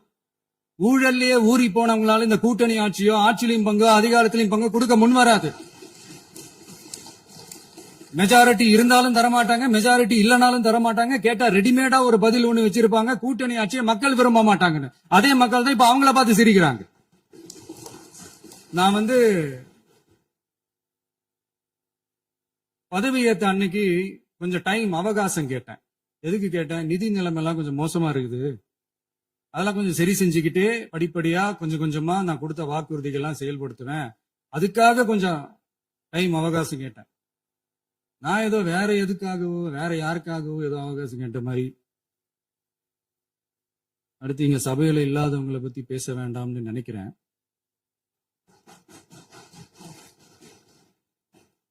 இங்க நம்மளை பத்தி அவதூறு பரப்புறதோட மட்டும் இல்லாம இப்ப நம்ம மக்கள் மேலயும் அவதூறு பரப்ப ஆரம்பிச்சுட்டாங்க. மக்கள் நமக்கு ஓட்டு போட்டது தப்பான், குடும்பமா நமக்கு ஆதரிச்சது தப்பான்.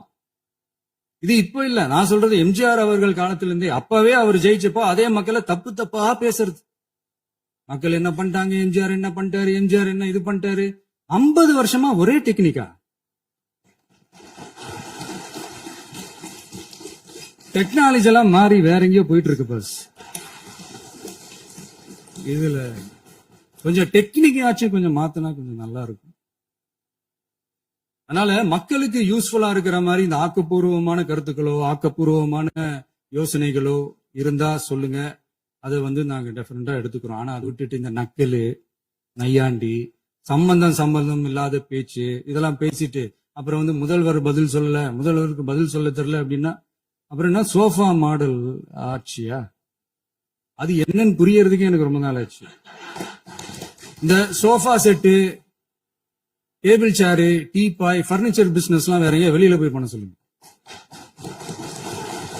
அப்படி அந்த பிசினஸ் தான் பண்ணணும்னா நிறைய பிசினஸ் பண்ற மாதிரி வெளியில போய் பண்ண சொல்லுங்க. இங்க சட்டசபைக்குள்ள வேணாம். அதனால ஆக்கப்பூர்வமான கருத்துக்கள் இருந்தா சொல்லுங்க. டெஃபினட்டா அது சரியா இருந்தா நாங்க ஏத்துக்கிறோம். எனக்கு ஒரு குட்டி கதை ஒண்ணு ஞாபகம் வருது, சொல்லாமா? ஒரு ஊர்ல ஒரு பெரியவர் வெயில் ரொம்ப ஜாஸ்தியா இருக்குன்னு சொல்லிட்டு கண்ணுக்கு மேல கை வச்சுக்கிட்டு இப்படி சுத்தி முத்தி தேடிக்கிட்டு இருந்தாராம். அப்ப கூட இருந்த ஒரு சின்ன பையன் என்ன தேடுறீங்க அப்படின்னு கேட்டானா. அதுக்கு அந்த பெரியவர் சொன்னாரா, அது ஒண்ணு இல்ல தம்பி, உங்க அப்பா இங்கதான் இருப்பாருன்னு சொன்னாங்க, அதான் தேடிக்கிட்டு இருக்கேன். எங்க உங்க அப்பாவையா காணோம்?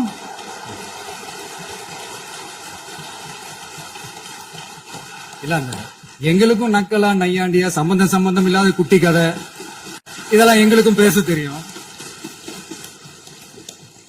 அந்த கதையில பெரியவர் அப்படி சொன்னாராம், தப்பா எடுத்துக்காதீங்க. அந்த கதையில பெரியவர் அப்படி கேட்டாராம். அதனால யாரும் இங்க டென்ஷன் ஆகலனா. அதனால இன்னொரு இந்த என்னுடைய உரையை முடிக்கிறதுக்கு முன்னாடி போயிட்டாங்க, பேசலாமா? நிறைய உங்க கருத்துக்களை நீங்க முழுமையாக மன நிறைவோடு பேசலாம். டிவில பார்ப்போம். சரி, அதான் 5 நிமிஷம் பேசுனதுக்கே கொலத்தூரி இந்த ஆட்டம் ஆயிடுச்சு. பேசுனா அப்புறம் என்ன பண்றது? கடைசியா நான் இந்த உரையை முடிக்கிறதுக்கு முன்னாடி ஒரு முக்கியமான ஒரு விஷயம் பத்தி சொல்லணும். ஆளுநர் உரை அன்னைக்கு இந்த தமிழ் தாய் வாழ்த்துக்கு அப்புறம் தேசிய கீதம் பாடினது தப்பு, தேசிய கீதம் 2 முறை பாடினது தப்பு,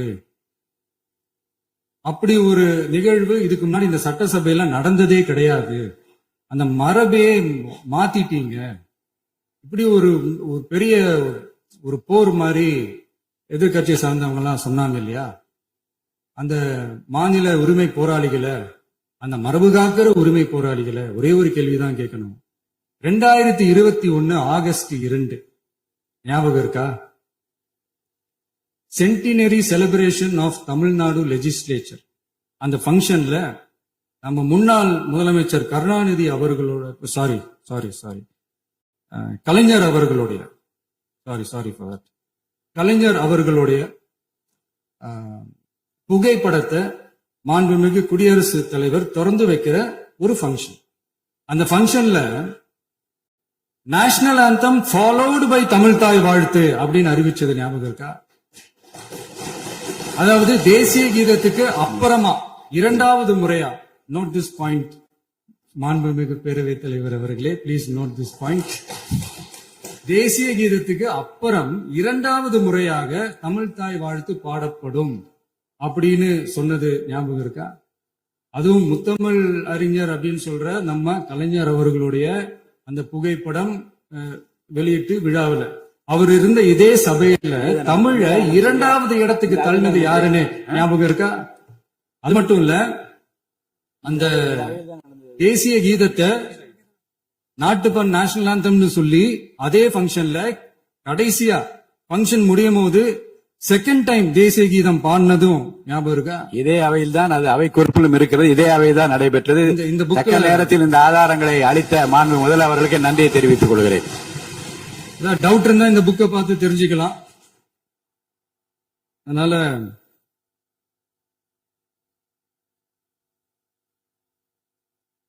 இதெல்லாம் கேட்டா என்ன சொல்லுவாங்கன்னா, அது ஜனாதிபதி கலந்துகிட்ட ஃபங்க்ஷன், அதெல்லாம் அப்படிதான், அதெல்லாம் கண்டுக்க கூடாது அப்படின்னு சொல்லுவாங்க. இதே மாதிரிதான் பேசுறது ஒண்ணு, செய்யறது ஒண்ணு, செய்யறது ஒண்ணு, பேசுறது ஒண்ணு. இதெல்லாம் மக்கள் பார்த்துக்கிட்டு இருக்காங்க. எலெக்ஷனுக்கு முன்னாடி தான் அப்படி செஞ்சுக்கிட்டு இருந்தாங்க. இப்ப எலெக்ஷனுக்கு அப்புறம் அதே தான் செய்யறாங்க. இந்த விஜயையும் சாமானியர்களின் உண்மையான சமூக நீதி அரசையும் அவமானப்படுத்துறதுக்கு தான் அவங்களோட அந்த பொலிட்டிக்கல் சீனியாரிட்டி அது பயன்படுத்துது போல. சரி, செய்யட்டும் செய்யட்டும், நல்லா செய்யட்டும். இப்போ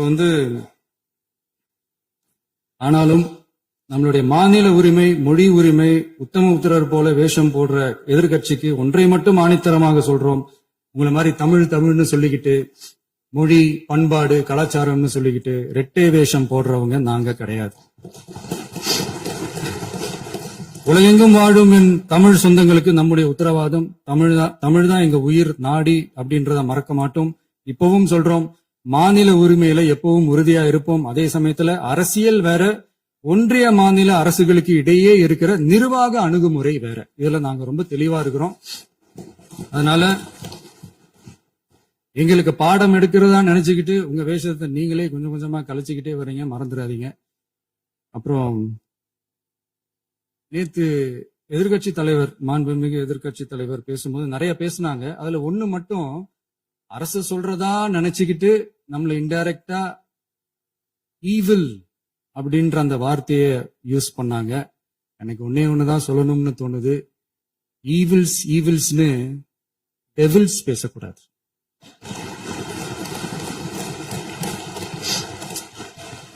அவங்க இருந்திருந்தா ஒரு ஆக்ஷன் பண்ணணும்னு எனக்கு தோணுச்சு. எல்லாரும் போயிட்டாங்க. இல்ல, பர்மிஷன் பண்ணலாமா? இப்பவும் பண்ணலாம், ஒண்ணும் தப்பு இல்ல.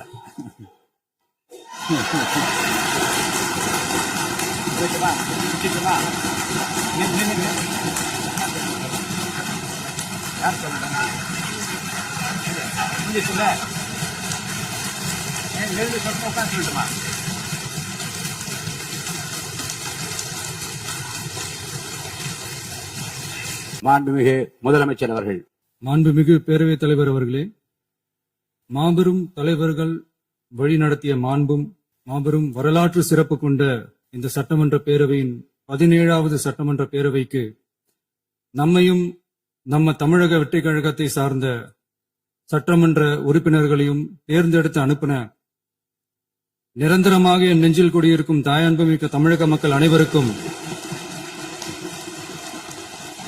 என்னுடைய மனப்பூர்வமான நன்றிகள்.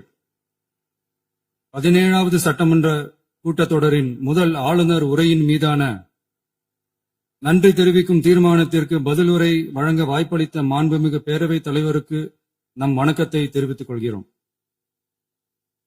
மாண்புமிகு பேரவைத் தலைவர் அவர்களே, இந்த 17வது மாமன்றத்தில் அதிகப்படியான 12 கட்சிகளை சேர்ந்த பிரதிநிதிகள் தேர்ந்தெடுக்கப்பட்டிருக்கும்.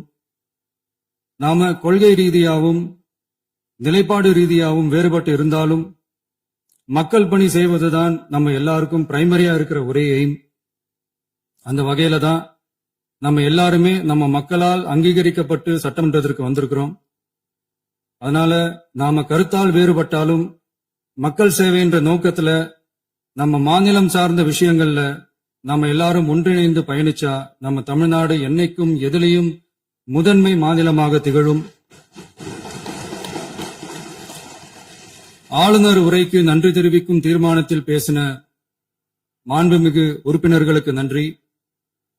எதிர்த்து பேசினாதான் எதிர்கட்சின்னு ப்ரூவ் பண்ண முடியும்னு நினைச்சுக்கிட்டு பேசின எதிர்கட்சியை சேர்ந்த எதிர்கட்சி தலைவர் உள்ளிட்ட மாண்புமிகு உறுப்பினர்களுக்கும் வணக்கமும் நன்றியும். பதிலுரை வழங்குற அதே நேரத்துல நம்மள சட்டமன்ற உறுப்பினரா தேர்ந்தெடுத்த பெரம்பூர் தொகுதி மக்களுக்கு நம்மளோட நெஞ்சார்ந்த நன்றிகள். அதே மாதிரி ராஜினாமா பண்ணிட்டாலும் நம்மளை தேர்ந்தெடுத்த திருச்சி கிழக்கு மக்களுக்கும் இந்த மன்றத்தில் நம்மளோட நன்றியை பதிவு செய்கிறோம். அப்புறம் நம்மளோட அரசியல் பயணத்தை பத்தியும் கொஞ்சம் பதிவு செய்ய விரும்புறோம். நாம ஏதோ ஷூட்டிங்ல இருந்து நேரா சிஎம் ஆன மாதிரியே சில பேர் ஒரு இமேஜ் கிரியேட் பண்றாங்க. அவங்களுக்கு அவங்க ஆசைப்படுற லாங்குவேஜ்லயே சொல்றோம், அது வெறும் ரீல் தான், ரியல் கிடையாது.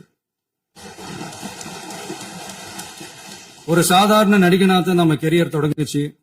அப்புறம் அப்படியே சின்சியரா உழைச்சு மேல வந்தோம். நம்ம கெரியர்ல நாம மேல வந்ததுக்கு இந்த விஜய் ஒருத்தன் மட்டுமே காரணம் இல்ல, அவனோட உழைப்பு மட்டுமே காரணம் இல்ல. இந்த விஜயோட உழைப்புக்கும் உயர்வுக்கும் பின்னாடி இருக்கிற ஒட்டுமொத்த தமிழ்நாட்டு மக்களோட அன்பும் அரவணைப்பும் தான் காரணம். ஒவ்வொரு வீட்டுல இருக்க ஒவ்வொருத்தரும் நம்மள அவங்க வீட்டுல ஒருத்தனா ஏத்துக்கிட்டதுதான் நமக்கு கடவுளும் மக்களும் தந்த மிகப்பெரிய வரம். அதுக்காகவே கடவுளுக்கு சமமான நம்மளோட சொந்தங்களான தமிழக மக்கள் அனைவருக்கும் மீண்டும் மீண்டும் நன்றி. இப்படி நம்மள தாயன்போட அள்ளி அரவணைச்ச தமிழ்நாட்டு மக்களுக்கு நாம எப்படியெல்லாம் துணையாக இருந்தோம், எப்படியெல்லாம் மக்களோட மக்களா இருந்தோம்னு சொல்றேன். 1990ஸ்லயே ரசிகர் மன்றமா இருந்தப்பவே மக்களுக்கு துணையா நிக்க ஆரம்பிச்சோம். அதுக்கப்புறம் நற்படி மன்றமாவும், அதுக்கப்புறம் விஜய் மக்கள் இயக்கமாவும் மாறி மக்களோட மக்களா நின்னுகிட்டு இருந்தோம். 2008 ஈழத் தமிழருக்கு ஆதரவா உண்ணாவிரதம் போராட்டம் செஞ்சோம். போர் முடிவுக்கு வரணும், நம்ம தொப்புள் கூடிய உறவுகளான ஈழத் தமிழர்களுக்கு பாதுகாப்பான நிம்மதியான ஒரு வாழ்வு கிடைக்கணும்னு அன்னைக்கே கோரிக்கை வச்சோம். 2009 ஆரம்பிச்ச விஜய் மக்கள் இயக்கம் வழியா நம்மளோட மக்கள் நல பணிகளை எக்ஸ்டெண்ட் அண்ட் எக்ஸ்பேண்ட் பண்ணிக்கிட்டே வந்தோம். கல்விக்கு துணையா இருந்தோம், சோசியல் சர்வீஸ் செஞ்சோம், வெள்ள நிவாரணத்துல துணையா இருந்தோம், கொரோனா காலத்துல மக்களுக்கு தோள் கொடுத்தோம். விலையில்லா விருந்தகம், குருதியகம், முட்டைப்பால் ரொட்டி திட்டம், விழியகம், பயிலகம், நூலகம், இப்படி பல வழியில மக்களுக்கு துணையா இருந்தோம். அப்புறம் நம்மளோட திரைப்படங்கள்ல நம்மளால முடிஞ்ச வரைக்கும் ஊழல் எதிர்ப்ப சொன்னோம், சமூக நீதியை சொன்னோம், கல்வியை பத்தி சொன்னோம், அரசியலை பத்தி சொன்னோம். அரசியலை பத்தி பேசுனதுனால நம்ம படங்கள் சந்திச்ச இதுவரைக்கும் சந்திக்கிற பிரச்சனையை பத்தி எல்லாருக்குமே தெரிஞ்சதுதான். இது மட்டும் இல்லாம 2011 நாகப்பட்டினத்துல மீனவர் பிரச்சனைகளுக்கு ஆதரவா ஒரு பெரிய பொதுக்கூட்டம் நடத்தினோம். மீனவர்கள் மீதான தாக்குதலை கண்டிச்சு பேசி அதுல நம்மளோட எதிர்ப்பை பதிவு செஞ்சோம். 2017 ஜல்லிக்கட்டு போராட்டத்துல தமிழர் பண்பாட்டு உரிமைக்கான நம்மளோட ஆதரவை தெரிவிச்சோம். 2018 ஸ்டெர்லைட் போராட்டம், துப்பாக்கி சூட்ல பாதிக்கப்பட்ட நம்ம சொந்தங்களை நேர்ல சந்திச்சு ஆறுதல் சொன்னோம். 2021 உள்ளாட்சி தேர்தல்ல விஜய் மக்கள் இயக்க வேட்பாளர்கள் போட்டியிட்டு ஜெயிச்சாங்க. கல்வி விருது விழா நடத்தி சிறந்த மதிப்பெண் பெற்ற மாணவ மாணவிகளுக்கு ஊக்கத்தொகையும் பரிசும் கொடுத்தோம். 2024 தமிழக வெற்றி கழகத்தை ஆரம்பிச்ச உடனேயே CAA-வை எதிர்த்து அறிக்கை விட்டோம். அரசியல் கட்சி ஆரம்பிச்சு விழுப்புரம் மாவட்டத்தில் விக்கிரவாண்டியில நம்மளோட முதல் மாநில மாநாட்டிய வெற்றி கொள்கை திருவிழாவா நடத்தினோம். தந்தை பெரியார், பெருந்தலைவர் காமராஜர், அண்ணல் அம்பேத்கர், வீரமங்கை வேலுநாச்சியார், மக்கள் சேவகர் அஞ்சலை அம்மாள்னு நம்மளோட 5 கொள்கை தலைவர்கள் அறிவிச்சோம். இந்தியாவிலே 2 பெண் ஆளுமைகளை கொள்கை தலைவர்கள் அறிவிச்ச ஒரே கட்சி நம்ம டிவிக்கு மட்டும்தான் என்ற பெருமையோடு அறிவிச்சோம். பெரியார் சொன்ன மாதிரியே அவர் சொன்னதுல நமக்கு ஏற்புடையதை மட்டும் எடுத்துக்கிட்டோம். அவரோட கடவுள் மறுப்பு கொள்கையில நமக்கு உடன்பாடு இல்லைன்னு ஓபனா அறிவிச்சோம். நமக்கு கடவுள் நம்பிக்கை உண்டுன்னு அறிவிச்சோம். யாரோட நம்பிக்கைக்கும் நாம் எதிரானவங்க இல்லைன்னு தெளிவா அறிவிச்சோம். பெண் கல்வி, பெண்கள் முன்னேற்றம், சமூக சீர்திருத்தம், சமூக நீதி, இப்படி பெரியாரோட கருத்துக்களை நிறையவே ஏத்துக்கிட்டோம்னு அறிவிச்சோம். அண்ணல் அம்பேத்கரோட சம வாய்ப்பு, சம நீதி, சமத்துவத்தை ஃபாலோ பண்ணுவோம்னு அறிவிச்சோம். பெருந்தலைவர் காமராஜரோட மதச்சார்பின்மையை ஏத்துக்கிட்டதோட அவரோட நேர்மையான நிர்வாகத்தையே ஒரு கொள்கையா ஏத்துக்கிட்டோம்னு அறிவிச்சோம். வீரமங்கை வேலு நாச்சியாரோட மண் மீட்பையும் சமூக நல்லிணக்கத்தையும் பின்பற்றுவோம்னு அறிவிச்சோம். மக்கள் சேவகர் அஞ்சலை அம்மாளோட விடுதலை வேட்கையையும் மக்களோட வாழ்வாதாரத்துக்காக உறுதியாக நிற்கிறதையும் பின்பற்றுவோம்னு சொன்னோம். எல்லாருக்கும் எல்லாமும் கிடைக்கணும், எம் மதமும் நம் மதம்னு சொல்லி மதச்சார்பற்ற சமூக நீதி தான் நம்ம கொள்கைன்னு அறிவிச்சோம். நம்ம கொள்கை எதிரி யாரு, அரசியல் எதிரி யாருன்னு ஓப்பனா அறிவிச்சோம். எல்லாத்துக்கும் மேல பிறப்புக்கும் எல்லா உயிருக்கும்ன்றத நம்மளோட அடிப்படை அரசியல் கோட்பாட்டா அறிவிச்சுட்டு தான் அரசியலுக்கே வந்தோம். நம்ம மதுரை மாநாட்டுல நம்மளோட தேர்தல் அரசியல் மற்றும் ஆட்சி அதிகார அரசியல் வழிகாட்டியா அறிஞர் அண்ணாவையும் புரட்சி தலைவர் எம்ஜிஆரையும் ஏத்துக்கிட்டதா அறிவிச்சோம். அப்புறம் இன்னொன்னையும் நாம இங்க பதிவு செஞ்சே ஆகணும். எல்லாரும் கட்சி ஆரம்பிச்சுட்டு தான் ஒவ்வொரு வீட்டுக்குள்ளேயும் போவாங்க. ஆனா நாம ஒவ்வொரு வீட்டுக்குள்ளேயும் போனதுக்கு அப்புறம் தான் கட்சியவே ஆரம்பிச்சிருக்கிறோம். ஒவ்வொரு வீட்டுல ஒவ்வொருத்தரும் நம்மள அவங்க பிள்ளையா, மகனா, அண்ணனா, தம்பியா ஏத்துக்கிட்டதும் இயல்பா நடந்துச்சு. தமிழ்நாட்டு மக்களோட மனசுக்குள்ள போறதுக்கு நாம பட்ட பாடு நமக்கு மட்டும்தான் தெரியும். இதெல்லாம் புரிஞ்சாலும் புரியாத மாதிரி இருக்கிறவங்க தான் நம்மள நடிகன் என்று சொல்லியும், நம்ம கட்சிய நடிகன் கட்சின்னு சொல்லியும் சில நக்கல், நையாண்டி இதெல்லாம் பேசுவாங்க. அதை பத்தி நமக்கு கவலை இல்லைன்னு. இப்படி நம்ம அரசியல் பயணம் ரொம்ப டிரான்ஸ்பரண்டா தான் ஆரம்பிச்சிருக்கு. இந்த 2026 தேர்தல்ல கூட்டணியே இல்லாமல் தனியா நின்னோம். மக்கள் நம்மள தெளிவா புரிஞ்சுகிட்டதாலையும் நம்ம டிவிகே தோழர்களோட உழைப்பாலையும் நாம 35% வாக்குகளை வாங்கினோம். 1,72,00,000 வாக்குகளோட தமிழ்நாட்டிலேயே தனி பெரும் கட்சியா வந்தோம். தமிழக மக்களாலையும் நம்மளோட ஆதரவு இயக்கங்களாலையும் இதோ இன்னைக்கு இங்க நம்ம டிவிகே ஆளும் கட்சியா உட்கார்ந்திருக்கிறோம். இந்த ஆளும் கட்சியா ஆனதும் அவ்வளவு சாதாரணமாலாம் நடந்துடல. 2.25 வருஷத்துல ஆட்சிக்கு வந்துட்டீங்கன்னு ரொம்ப கிண்டலா கேலியா சிலர் பேசுறாங்க. எங்களோட இந்த 2.25 வருஷ டிராவல்ல எவ்வளவு வலியும் வேதனையும் இருக்குது. நம்மளோட மக்கள் சந்திப்புக்கே அவ்வளவு இடையூறு, அவ்வளவு தடைகள், ஊர் உலகத்துல யாருக்கும் இல்லாத ஒன்னா நமக்கு மட்டுமேன்னு தனியா ஸ்பெஷலா எக்ஸ்க்ளூசிவா நிறைய நிபந்தனைகள், நெருக்கடிகள், கட்டுப்பாடுகள், நம்மளை சந்திக்க வர்ற மக்களுக்கு சரியான பாதுகாப்பு இல்லாம, நம்ம கூட்ட நிகழ்ச்சிக்கு போதுமான பாதுகாப்பு இல்லாமன்னு இன்னும் வெளியே சொல்ல முடியாத நிறைய சூழ்ச்சிகள் எல்லாத்தையும் தாண்டி தான் நாம இந்த இடத்துக்கு வந்திருக்கிறோம். But still miles to go. நம்ம டிராவல்ல எல்லாத்துக்கும் முச்சமா நம்மளோட சொந்தங்கள், நம்மளோட உறவுகள், 41 பேர் கரூர் சம்பவத்துல இழந்த வேதனை எல்லாம் எப்படி சொல்றதுனே தெரியல. நம்ம மனசை விட்டு என்னைக்கும் அந்த வலியும் வேதனையும் நீங்கவே நீங்காது. அதுலயும் நம்ம மேலேயே பழி போட்ட கொடுமையெல்லாம் இருக்கும் பாருங்க, அதெல்லாம் வேற லெவலுங்க. என்னத்துக்கு அப்படியெல்லாம் செஞ்சாங்கன்னு தெரியல. அரசியல்னா இப்படியெல்லாம் கொடூரமா இருக்கணுமா என்ன? சரி விடுங்க. இந்த விஜய் இவனோட மக்களுக்காக எதையும் தாங்க தயாரா ஆகிட்டான். இவ்வளவு பெயின்ஃபுல்லான நம்ம பொலிட்டிக்கல் டிராவல்ல நம்மளோட மிகப்பெரிய ஆறுதலும் பலமும் என்ன தெரியுமா? என் நெஞ்சில் குடியிருக்கும் என்னோட தமிழ்நாட்டு மக்களும், என் உயிருக்கு உயிரான என்னோட தோழர்களும் தான். அவங்களோட பலத்தால தான். அன்னைக்கு 1967ல முன்னாள் முதல்வர் மாண்புமிகு அறிஞர் அண்ணா அவர்கள் தலைமையில் அமைஞ்ச சாமானியர்களோட ஆட்சி மாதிரி, 1977ல முன்னாள் முதல்வர் மாண்புமிகு புரட்சி தலைவர் எம்ஜிஆர் அவர்கள் தலைமையில் அமைஞ்ச மிக சாமானியர்களோட ஆட்சி மாதிரி, இதோ இன்னைக்கு அதே வரிசையில 2026 சட்டமன்ற தேர்தல்ல இந்த விஜயோட தோழர்கள் இடம்பெற்ற ஒரு மிக மிக சாமானியர்களின் ஆட்சி அமைஞ்சிருக்கு. வாகை சூடும் வரலாறு திரும்பி இருக்கிறது. இப்படி ஒரு தீர்ப்பை மக்கள் அளிச்சதுனாலதான் தமிழக வரலாற்றில் ஒரு மகத்தான கூட்டணி ஆட்சியை நாம் அமைச்சிருக்கிறோம். இளைஞர்களால என்ன செய்ய முடியும், பெண்களால என்ன செய்ய முடியும்னு கேட்டவங்களுக்கான பதில் தான் இன்னைக்கு அமைஞ்சிருக்கிற நம்ம ஆட்சி.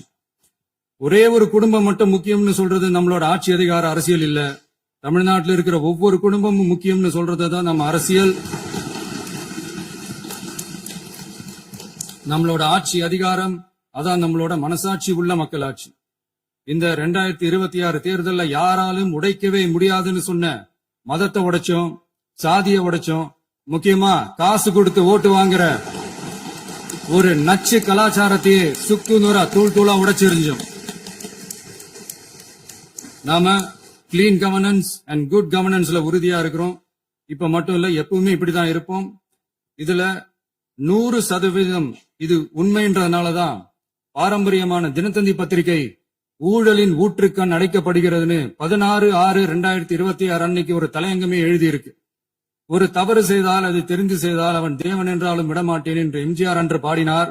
அதை இன்று விஜய் செயலில் காட்டுகிறார்னு அந்த எடிட்டோரியல்ல எழுதியிருக்கு. இந்த நேரத்துல தினத்தந்திக்கு நம்மளோட நன்றியை தெரிவிச்சுக்கிறோம். அரசியலுக்கு வந்து 2 வருஷம் தான் ஆகுது. உங்களுக்கு என்ன தெரியும், உங்களால என்ன முடியும்னு கேலியா கேட்டவங்களுக்கு தினத்தந்தியோட பதிலை இப்போதைக்கு போதும்னு நினைக்கிறேன். என்னென்னமோ செய்வான்னு சொல்றானே இந்த விஜய், பல வருஷமா இருக்கிற ஒரு பதவி வெறி பிடிச்ச அரசியலை உடைச்சு எப்படி செய்வான்னு நம்ம மக்களை யோசிச்சிருவாங்க. இதோ இப்போ நம்ம மக்களுக்கு புரிஞ்சிருக்கும். இப்பவும் சொல்றோம், இது வெறும் ஆரம்பம் தாங்க. இந்த மாபெரும் சபையிலிருந்து கேட்கிற மக்களே, நமக்கு கொஞ்சம் அவகாசம் கொடுங்க. இதுக்கு முன்னாடி, அதாவது 2017 கடைசியில இருந்து 2026 ஏப்ரல் வரைக்கும் இருந்த புண்ணியவான்கள் ஆட்சியில ஒவ்வொரு டிபார்ட்மெண்ட்லயும் போட்ட ஏராளமான ஓட்டைகளை அடைச்சிக்கிட்டே படிப்படியா மக்களுக்கு நல்லதையும் செஞ்சுக்கிட்டே வருவோம். அதனாலதான் நமக்கு எதிரா யார் யாரோ சேரவே மாட்டாங்கன்னு நினைச்சவங்க எல்லாம் ஒன்னா சேர்றாங்க. நம்ம ஆட்சிக்கு டேட்டு குறிக்கிறாங்க.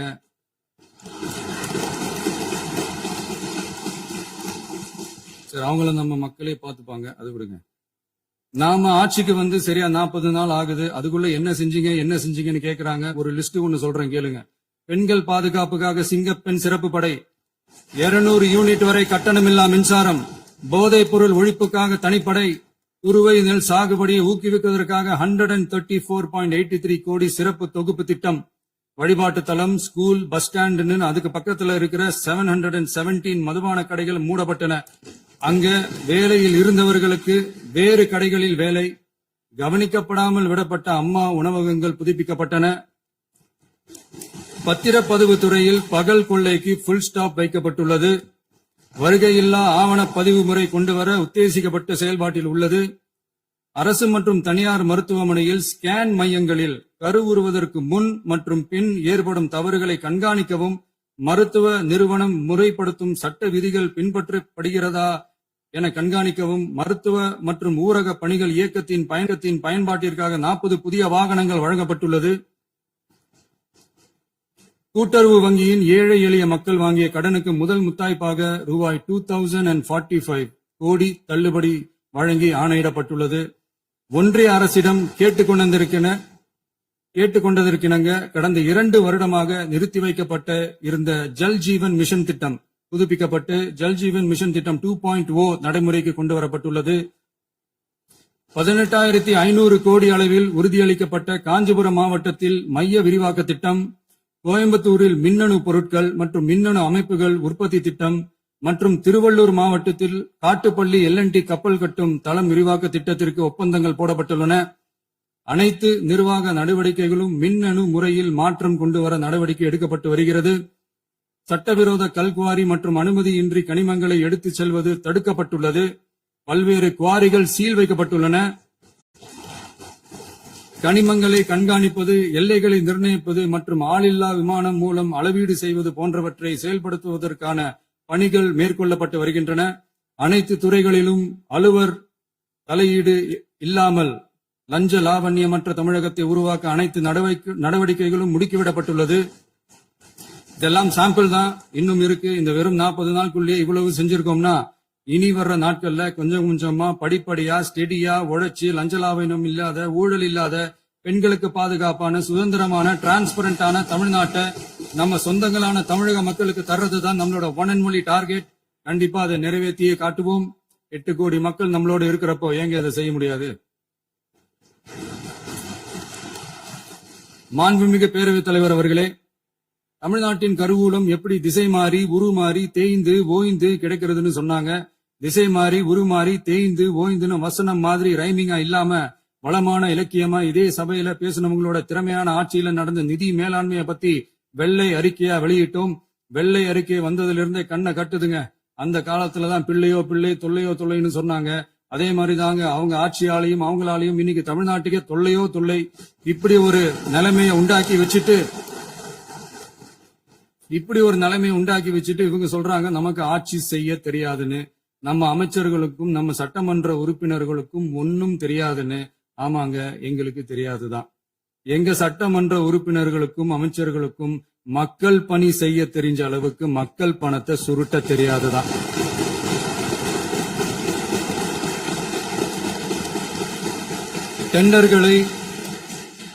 டெண்டர்களை முறைப்படுத்த தெரிஞ்ச அளவுக்கு அதோட ரேட்டை உயர்த்தி ஊழல் செய்ய தெரியாதுதான். பதவி உயர்வு வழங்கவும் பணி இடமாற்றம் கலந்தாய்வு நடத்தவும் தெரியுமே தவிர பதவி உயர்வுக்கும் பணியிட மாற்றத்திற்கும் பணம் பறிக்க தெரியாதுதான். புதிய பணியிடங்கள் உருவாக்க தெரியுமே தவிர அந்த பணியிடங்களை பணத்துக்கு விற்க தெரியாதுதான். கோயில்கள்ல நடக்கிற நிர்வாக சீர்கேட்ட தடுக்க நீங்க பேசுங்க, நீங்க கண்டிப்பா பண்ணுங்க. கோயில்கள்ல நடக்கிற நிர்வாக சீர்கேட்ட தடுக்க தெரியுமே தவிர கோயில் பணத்தை கொள்ளையடிக்க தெரியாதுதான். தங்கத்தை உருக்கி தாரை வார்க்க தெரியாதுதான். கனிம வளத்தை பாதுகாக்க தெரிஞ்ச அளவுக்கு கனிமத்தை வித்து கொள்ளையடிக்க தெரியாதுதான். அரசு வருமானத்தை அரசு கஜானாவுக்கு மாத்த தெரிஞ்ச அளவுக்கு அந்த பணத்தை தனிப்பட்ட கஜானாவுக்கு மடை மாத்த தெரியாதுதான். போதை கலாச்சாரத்தை தடுக்க தெரிஞ்சவங்களுக்கு போதை கலாச்சாரத்தை வளர்க்க தெரியாதுதான். நம்ம குடும்பத்தில் இருக்கிற பாட்டி, அம்மா, அக்கா, தங்கச்சி, குழந்தைங்களை, பெண்களை மதிக்க தெரிஞ்சவங்களுக்கு ஓசி பஸ், 1000 ரூபாய் கேஸ், இப்படி எல்லாம் பேச தெரியாதுதான். எங்க உறுப்பினர்களுக்கும் அமைச்சர்களுக்கும் மக்கள் சேவை தெரிந்த அளவிற்கு சுயநல தேவையை செஞ்சிக்க தெரியாதுதான். அதனாலதான் சொல்றோம், எங்களை பார்த்து எதுவும் தெரியாதுன்னு சொல்றவங்களுக்கு சொல்றோம், இதெல்லாம் எங்களுக்கு தெரியாதுதான். உங்களை மாதிரி முறைகேடுகளை செய்யறத நாங்க தெரிஞ்சுக்கவும் போறதில்ல, தெரிஞ்சுக்கவும் ஆசைப்படல. அத கடைசி வரைக்கும் எங்களுக்கு தெரியாமலே இருந்துட்டு போகட்டும். அதனால நாங்களும் எங்க மக்களும் வெரி வெரி ஹாப்பி தான். மாண்புமிகு பேரவைத் தலைவர் அவர்களே, எதிர்ப்பவர்கள் எதிர்க்கட்சி என்பதற்காக எங்கள் ஆட்சி மீது 1000 பழி போடலாம். ஆனாலும் தமிழக மக்களுக்கு உண்மையை உணர்த்த வேண்டியது நம்மளோட கடமை. மின்வெட்டை பொறுத்தவரை தமிழ்நாடு மின்மிகை மாநிலமாக இருந்தாலும் கடந்த காலங்களில் ஏற்பட்ட நிர்வாக குளறுபடிகளும் மின்சார சாதனங்கள் மற்றும் மின் மாற்றிகளில் ஏற்படும் பழுதாலும் வேண்டுமென்றே சிலரின் நடவடிக்கைகளாலும் இந்த மின்வெட்டிற்கு காரணமாக உள்ளது.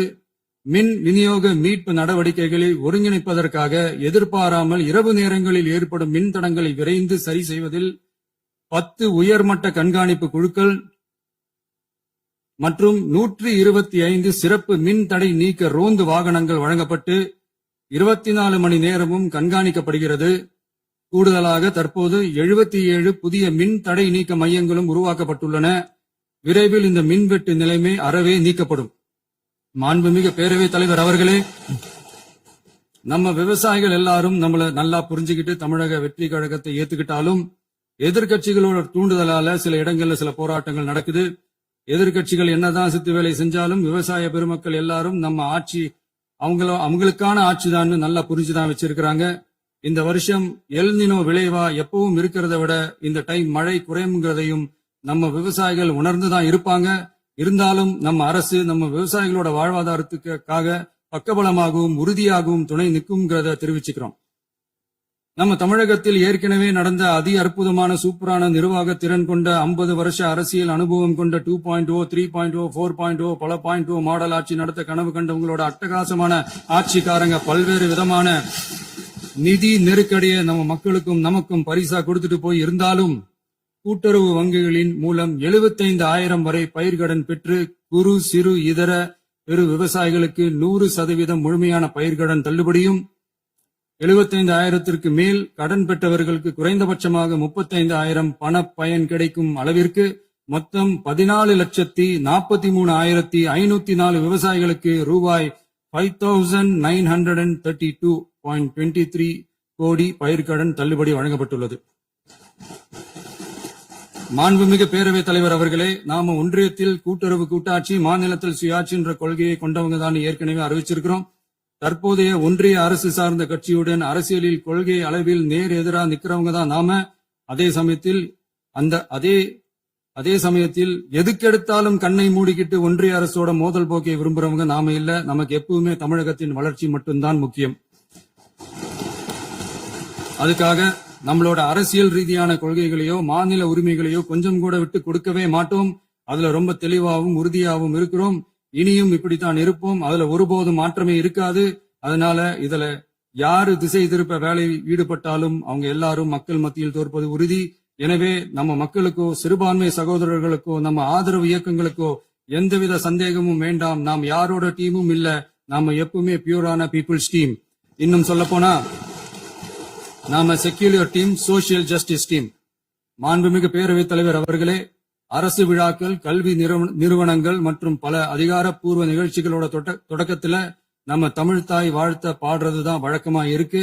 தமிழ்தாய் வாழ்த்த பொறுத்த வரைக்கும் நம் அரசு இதுல நம்மளோட உறுதியான நிலைப்பாட்டை ஒன்றிய அரசுக்கு மிக தெளிவா தெரிவிச்சிருக்கு. அது இல்லாம இதில் மாநில அரசின் கொள்கைக்கு ஏற்ப ஒன்றிய அரசின் அறிவிக்கையில் திருத்தம் மேற்கொள்ள கோரிக்கையும் விடுக்கப்பட்டுள்ளது. நீட் தேர்வை பொறுத்தவரை கிராமப்புற மற்றும் பொருளாதார ரீதியாக பின்தங்கிய மாணவர்களுக்கு சமமான வாய்ப்பை வழங்குவதில்லை. மருத்துவ கல்வியில் சமூக நீதி மற்றும் சம வாய்ப்பை நீட் பாதிக்கிறது என்பதை உணர்கிறோம். எனவே மருத்துவ படிப்புகளுக்கான சேர்க்கையை 12ஆம் வகுப்பு மதிப்பெண்களின் அடிப்படையில் நடத்த வேண்டும் என்று நமது அரசு வலியுறுத்தி வருகிறது. மத்திய அரசிடம் நீட்டிலிருந்து தமிழ்நாட்டிற்கு விலக்கு வழங்க வேண்டும் என்று கோரிக்கை விடுத்துள்ளது. மாண்புமிகு பேரவைத் தலைவர் அவர்களே, பேரறிஞர் அண்ணா அவர்கள் தலைமையிலான அரசு 1968இல் இருமொழி கொள்கையை நடைமுறைப்படுத்தியது. தமிழ் ஆட்சி மொழி, தமிழ் மொழியை பாதுகாப்பது, மாணவர்களுக்கு ஆங்கிலத்தின் மூலம் உலக அளவிலான வாய்ப்புகளை வழங்குவது, எந்த ஒரு மொழியையும் கட்டாயமாக திணிப்பதை தவிர்ப்பது மற்றும் எதிர்ப்பது, நிலத்தின் மொழி மற்றும் பண்பாட்டு அடையாளத்தை பேணுவது என்பதை நம் தமிழக வெற்றிக் கழக ஆட்சி ஏற்றுக்கொண்டுள்ளது. எனவே தமிழ்நாட்டில் தமிழ் ஆட்சி மொழி மற்றும் இருமொழி கொள்கை என்பதில் நமக்கு மாற்று கருத்தே இல்லை. மாண்புமிகு பேரவைத் தலைவர் அவர்களே, கடந்த 11/6/2026 அன்று நடந்த நிதி ஆயோக் கூட்டத்தில் தமிழ்நாடு அரசின் சார்பாக கலந்து கொண்டு வறுமையற்ற தமிழ்நாடு இயக்கம் உருவாக்க தேவையான நிதியையும், தமிழ்நாட்டுக்கு 2 எய்ம்ஸ் மருத்துவமனைகளை தருமாறும், மருத்துவம் மற்றும் பல் மருத்துவ படிப்பிற்கு 12ஆம் வகுப்பு மதிப்பின் அடிப்படையில் இடங்களை நிரப்புதல் குறித்தும், செயற்கை நுண்ணறிவு தொடக்க நிறுவன வளர்ப்பு மையங்கள் தமிழ்நாட்டில் அமைக்கவும், இளைஞர் திறன் மற்றும் வேலைவாய்ப்பு இயக்கம் செயல்படுத்த வேண்டியும், பெண்கள் தலைமையிலான வளர்ச்சி குறித்தும், மீனவ சமுதாயங்களின் வாழ்வாதாரம் மற்றும் மீன்பிடி படகுகள் மற்றும் மீனவர்களை விடுவித்தல் குறித்து நிரந்தர நடவடிக்கை எடுக்க வேண்டியும், காலநிலை தாங்கும் தன்மை பெருந்திட்டம் 2045இல் கீழ் விண்வெளி உற்பத்தி மையத்தை தேசிய விண்வெளி உற்பத்தி மையமாக அறிவிக்க கோரியும், தமிழ்நாட்டில் சாலை போக்குவரத்து, நெடுஞ்சாலை மற்றும் ரயில்வே அமைச்சகத்தின் மேம்பாட்டு குறித்தும், அனைத்து கிராமங்களையும் டிஜிட்டல் இணைப்பு வசதி ஏற்படுத்துதல் குறித்தும், கூட்டு குடிநீர் திட்டம் தொடரவும், அரசின் விழாக்களில் தமிழ்தாய் வாழ்த்துக்கான முதலிடத்திற்கான கோரிக்கையும், மேகதாது அணை கட்டுமான நிறுத்தத்தை உறுதிப்படுத்தவும், மாநிலத்தின் மீது மும்மொழி கொள்கையை வற்புறுத்தாமல் புதிய கல்விக் கொள்கையை திணிக்காமல் தமிழகத்திற்கான கல்வித் தொகை ரூபாய் 3284 கோடியை விடுவிக்க கோரியும், ஆண்டுதோறும் 5 லட்சம் இளைஞர்களுக்கு உதவித் தொகையுடன் கூடிய பணியினை தொழில்நுட்ப பயிற்சி வழங்க ஒத்துழைப்பு வழங்குமாறும், ஒகேனக்கல் 3ஆம் கட்ட கூட்டு குடிநீர் திட்டத்திற்கான நிதி ரூபாய் 2283.40 விடுவிக்கவும், வேலை வாய்ப்பு மற்றும் வாழ்வாதாரத்துக்கான உத்தரவாத திட்டத்தின் கீழ் வேலை வாய்ப்புகளை உருவாக்க உடனடி நடவடிக்கை மேற்கொள்ள வேண்டியும் மற்றும் திருக்குறளை தேசிய இலக்கியமாக அறிவிக்குமாறும் தமிழ்நாடு சார்பில் பேசியுள்ளோம் என்பதை தெரிவித்துக் கொள்கிறோம். மாண்புமிகு பேரவைத் தலைவர் அவர்களே, அண்டை மாநிலங்களுடனான நட்புறவு ஒரு மாநிலத்தின் வளர்ச்சிக்கும் நாட்டின் ஒற்றுமைக்கும் மிகவும் அவசியமானது. தமிழ்நாடு தனது அண்டை மாநிலங்களுடன் நதி நீர் பங்கீடு, பொருளாதாரம், கல்வி, கலாச்சாரம் மற்றும் போக்குவரத்து துறைகளில் நல்லுறவை பேணி வருகிறது. பரஸ்பர மரியாதை, ஒத்துழைப்பு மற்றும் கூட்டாட்சி தத்துவத்தின் அடிப்படையில் அண்டை மாநிலங்களுடனான நட்புறவை வலுப்படுத்தவும் நமது ஆட்சியில் காக்கப்படுகிறது. மாண்புமிகு பேரவைத் தலைவர் அவர்களே, சட்டம் ஒழுங்கை பத்தி பேச்சு வந்தது. சட்டம் ஒழுங்கு சரியா இருக்கணும் அப்படின்றதுல எங்களுக்கு மாற்று கருத்தே கிடையாது. கண்டிப்பா லா அண்ட் ஆர்டர் கரெக்டா இருக்கணும், கரெக்டா இருக்கும், இருக்க வைப்போம். அதே மாதிரி பெண்கள் பாதிக்கப்படுறதையும் இங்க யாராலையும் சகிச்சுக்கவே முடியாது. அதுக்கான கடுமையான நடவடிக்கைகள் நம்ம அரசு எடுத்துக்கிட்டு இருக்கிறோம். சிங்கப்பெண் சிறப்பு அதிரடிப்படை கூட அதுக்கான ஒரு ஃபர்ஸ்ட் ஸ்டெப் தான். அதே மாதிரி இந்த போதைப் பொருள் நடமாட்டம் அதை கண்ட்ரோல் பண்றதுக்கும் நம்ம அரசு கடுமையான நடவடிக்கைகள் எடுத்துக்கிட்டு இருக்கிறோம். அதையும் கண்டினியூ பண்ணி எடுப்போம். மாண்புமிகு பேரவைத் தலைவர் அவர்களே, இப்ப நான் சொன்ன இந்த பிரச்சனைகள்லாம் 2026 போன மாசம் மே மாசம் 10ஆம் தேதி புதுசா வந்துடல. இதெல்லாம் பல வருஷமா இருக்கிற பிரச்சனைகள் தான், பல வருஷமா கண்டுக்காம விட்ட பிரச்சனைகள் தான். இன்னைக்கு எதிர்கட்சிக்காரங்க அதை பத்தி கேட்கும் போது எனக்கு அது அக்கறையா தெரியல, அவதூறு அரசியலா தான் தெரியுது, பழி போடுற அரசியலா தான் தெரியுது. இப்படி அவதூறு பழி போடுறவங்களை பார்த்து ஒன்னே ஒண்ணுதான் கேட்கணும்னு தோணுது. கடந்த 9-10 மாசமா நம்ம ஸ்டேட்ல சட்டம் ஒழுங்கு டிஜிபியே இல்ல. சட்டம் ஒழுங்கு டிஜிபியை போடுங்கன்னு சொல்லி எல்லாம் ஓஞ்சி போயிட்டோம். போன ஆட்சியில நடந்ததுக்கெல்லாம் இப்பதான் விடையே கண்டுபிடிக்கிறோம் நம்ம ஆட்சியில்.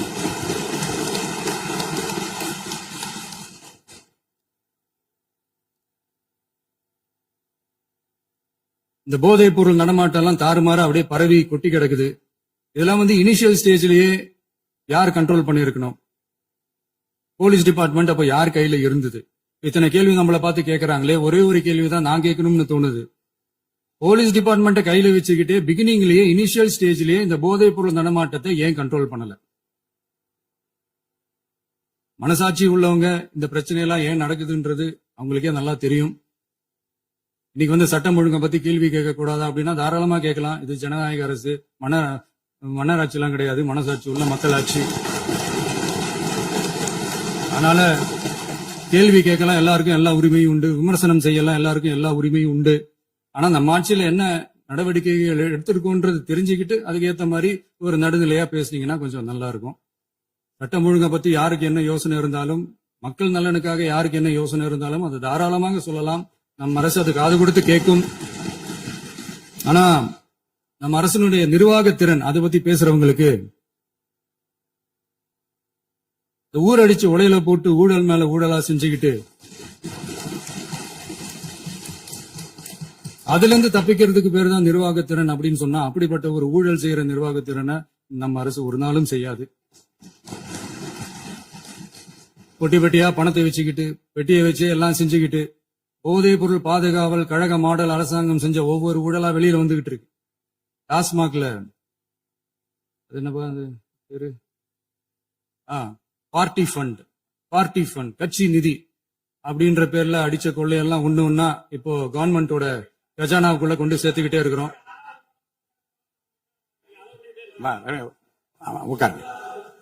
மாண்புமிகு முதல்வர்கள் பதில் உரைக்கு பிறகு முதல்வர்கள் பதிலுக்கு பிறகு நேரம் தர அப்ப பேசட்டும், அவங்க பேசட்டும், அவங்கள பேச அனுமதி.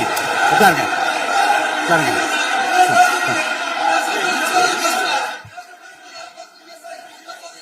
மாண்புமிகு அலோவ் பண்றேன் உட்காருங்க. மாண்பு உறுப்பினர்கள் நீங்க உட்காருங்க, அமைதியா உட்காரு. நீங்க எல்லாம் உட்காருங்க, உட்காருங்க உட்காருங்க. மாண்புமிகு நீங்க எல்லாரும் உட்காருங்க, அமைதியா உட்காருங்க. இருங்க, உட்காருங்க. அப்புறம் நீங்க என்ன உருங்க, நான் கொடுங்க, உட்காருங்க. நான் பாயிண்டா வர கொடுங்க, நான் கொடுக்குறேன். உட்காருங்க.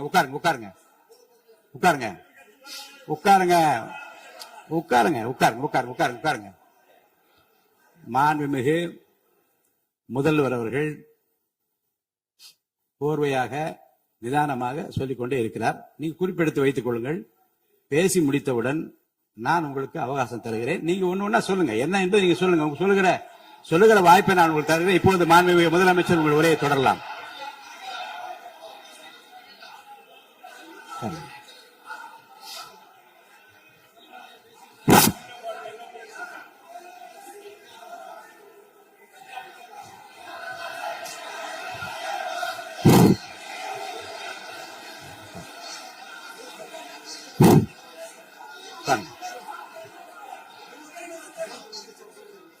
நான் எழுந்த பிறகு உட்கார்றதான் உட்காருங்க. எல்லாரும் உட்காருங்க. தேசிய உட்கார். நான் அலோவ் பண்றேன். உட்காருங்க, அமைதியா உட்காருங்க. நான் அலோவ் பண்றேன், அமைதியா உட்காருங்க. அங்க இருந்து குரல் கொடுக்காதீங்க, உட்காருங்க.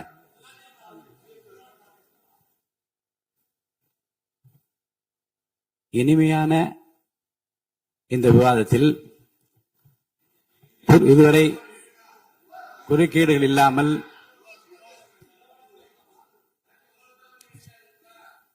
அமைதியா இருக்கு. மாண்புமிகு முதல்வர் அவர்கள் பேசி முடித்தவுடன் பாயிண்ட் ஆஃப் ஆர்டர் கேட்டிருக்கேன், நான் அனுமதிக்கிறேன். எதிர்கட்சி தலைவருக்கு மட்டும் நான் அனுமதி தருகிறேன். அவர் எழுந்து பேசலாம். முதலமைச்சர் நீங்க கண்டினியூ பண்ணி முடிக்கலாம். நீ எல்லாரும் எழுந்துச்சீங்கன்னா சரி வராது. உட்காருங்க, நான் சொல்லியிருக்கேன். உட்காருங்க.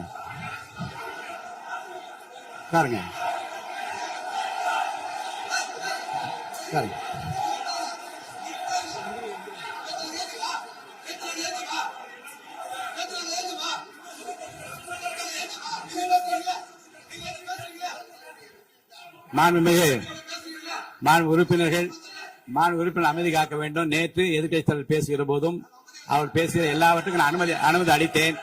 அதுல பாயிண்ட் ஆஃப் கேளுங்க, அந்த விவாதத்தில் கேளுங்க. இப்போதும் மாண்புமிகு முதலமைச்சர் அவர் பேசி முடித்த பிறகு நான் உங்களுக்கு அதுக்குரிய அவகாசத்தை தருகிறேன். நீங்க கேள்வி கேளுங்க. கேட்கிற உரிமையும் விளக்கத்தை பெற்றுக்கொள்ளும் உரிமை உங்களுக்கு இருக்கிறது. அதற்கு அவகாசம் நான் தருகிறேன்.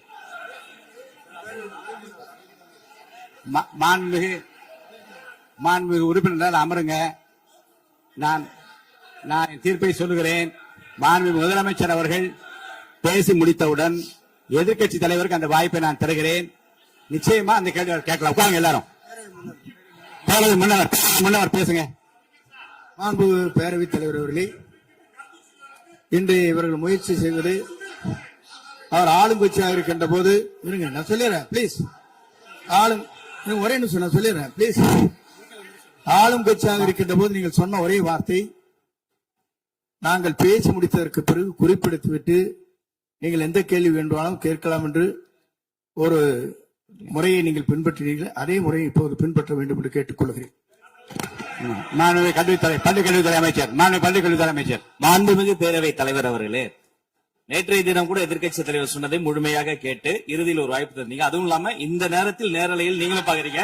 அங்கிருந்து ஒருமையில் விழித்து இந்த பக்கம் இருக்கிற உறுப்பினர்களை பார்த்து அப்படின்னு ஒருமையில் விழிப்பதை உங்கள் மூலமாக கண்டிக்கிறேன். அந்த வார்த்தையை அவை குறிப்பிலிருந்து நீக்கணும். கண்ணியம் காத்து முதல்வர் முழுமையாக பேசுவதை காத்து கண்ணியம் காத்து இந்த சபைக்கு ஒரு மரபு இருக்கிறது. அதை மூத்த உறுப்பினர்கள் பின்பற்றபடி உங்கள் மூலமாக கேட்டுக்கொள்கிறேன். மாண்புமிகு முதலமைச்சர் அவர்கள் உரையை தொடரலாம். நான் தரேன். நான் உறுதியாக மாண்புமிகு முதலமைச்சர் அவர்கள் பேசி முடித்தவுடன் எதிர்க்கட்சி தலைவருக்கு அந்த வாய்ப்பு தரப்படும் என்பதை உறுதியாக சொல்லிவிட்டேன்.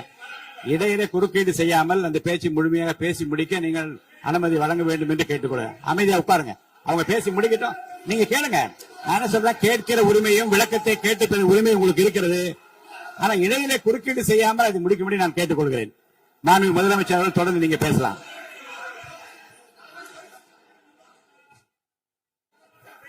எதிர்க்கட்சி தலைவர் அவர்கள் உங்கள் கட்சியினுடைய உறுப்பினரை அமைதிப்படுத்த வேண்டும் என்று நான் கேட்டுக்கொள்கிறேன். உங்களுக்கு வாய்ப்பு தரவில்லை என்றால் அவர் ஏன் நிற்பதில் நியாயம் இருக்கு. வாய்ப்பு தரப்போகிறேன். நான் முதலமைச்சர் அவர்கள் பேசி முடித்தவுடன் உங்களுக்கு வாய்ப்பு தரப்படும். அது வரைக்கும் உங்களுடைய உறுப்பினர் அமைதி காக்க நீங்கள் தான் பார்த்துக் கொள்ள வேண்டும். மாண்புமிகு அவை முன்னவர். மாண்புமிகு பேரவைத் தலைவர் அவர்களே, அவர் அப்போது சொன்னது வேறு, இப்போது நடந்து கொள்கிற முறைகள் வேறாக இருக்கிறது. அன்றைக்கு அவர் சொல்லுகிற போது அமைச்சர் அத்தனை பேரும் பேசி முடித்ததற்கு பிறகு உங்களுடைய கருத்துக்கள் ஏதாவது மறுபடியும் தெரிவிக்கலாம். இப்போது பின்பற்றினால் நன்றாக இருக்கும். நீங்கள் அதற்காகத்தான் சொன்னீர்கள். முதலமைச்சர் பேசியதற்கு பிறகு எதிர்க்கட்சி தலைவர் அவர்கள் பேசுவதற்கு வாய்ப்பளிக்கிறோம் என்று சொல்லியிருக்கிறார்கள். ஆகவே அந்த வாய்ப்பை நீங்கள் இல்ல அது பதில் சொல்லணும்னு கேட்டிருக்காங்க. பதில் சொல்லணும் சொல்லியிருக்காங்க. பதில் சொல்லினா தான் பிரச்சனை இல்ல. அப்படி இல்ல.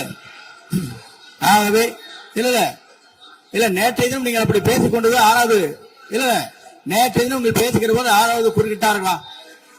நீங்கள் பேசுகிற போது யாருமே குறுக்கிடவில்லை. நீங்க எவ்வளவு பேசினீர்கள், எவ்வளவு வார்த்தைகள் பேசினீர்கள் என்பதெல்லாம் எங்களுக்கு தெரியும். யாருமே இதில் குறுக்கிடவில்லை. இது முதலமைச்சர், எங்கள் முதலமைச்சர் எதிர்க்கட்சி தலைவர் பேசுகிற போது யாரும் குறுக்கிட வேண்டாம் என்று சொன்னார்கள். அதை நாங்கள் பின்பற்றினோம். ஆனால் இன்றைக்கு நீங்கள் பின்பற்றவில்லை என்றால் வேதனையாக இருக்கிறார். முன்னவர் நேற்று எதிர்க்கட்சி தலைவர் பேசுகிற போது அடுக்கடுக்காக குற்றச்சாட்டுல வைத்தார். இப்போ அதற்குரிய மாண்புமிகு பொதுப்பணித்துறை அமைச்சர் கூட காலையில் அலுவலகத்தை சந்தித்து அவர்கள் சாட்டிய குற்றச்சாட்டுகளுக்கெல்லாம் ஆதாரங்களை தான் நான் கொண்டு வந்திருக்கிறேன் என்று சொன்னேன். நான் நேற்று அந்த விஷயம் நேற்றோடு முடிந்து விட்டது. ஆதாரங்களை கொடுங்கள். தக்க நேரத்தில் இதை பற்றி சொல்ல வேண்டிய நேர்ந்தால் நான் இதெல்லாம் ஆய்வு செய்து உரிய நேரத்தில் அவை குறிப்பிட்டு ஏற்றுவதற்கு முன்பாக அவரிடம் காட்டி அதற்கு பிறகு அதை பற்றி முடிவெடுக்கும் என்று நான் சொன்னேன். இப்போதும் சொல்லுகிறேன், மாண்புமிகு முதலமைச்சர் அவர்கள் பேசிக் கொண்டிருக்கிறார். பேசி முடிக்கட்டும். எதிர்க்கட்சி தலைவருக்கு உறுதியாக நான் வாய்ப்பு தருவேன். அவர் கேள்விகளை முன்வைக்கலாம், விளக்கங்களை பெறலாம்.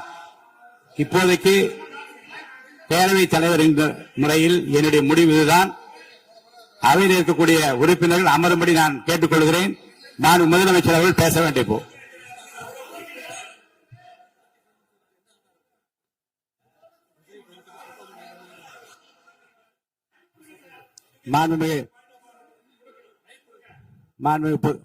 இருங்க.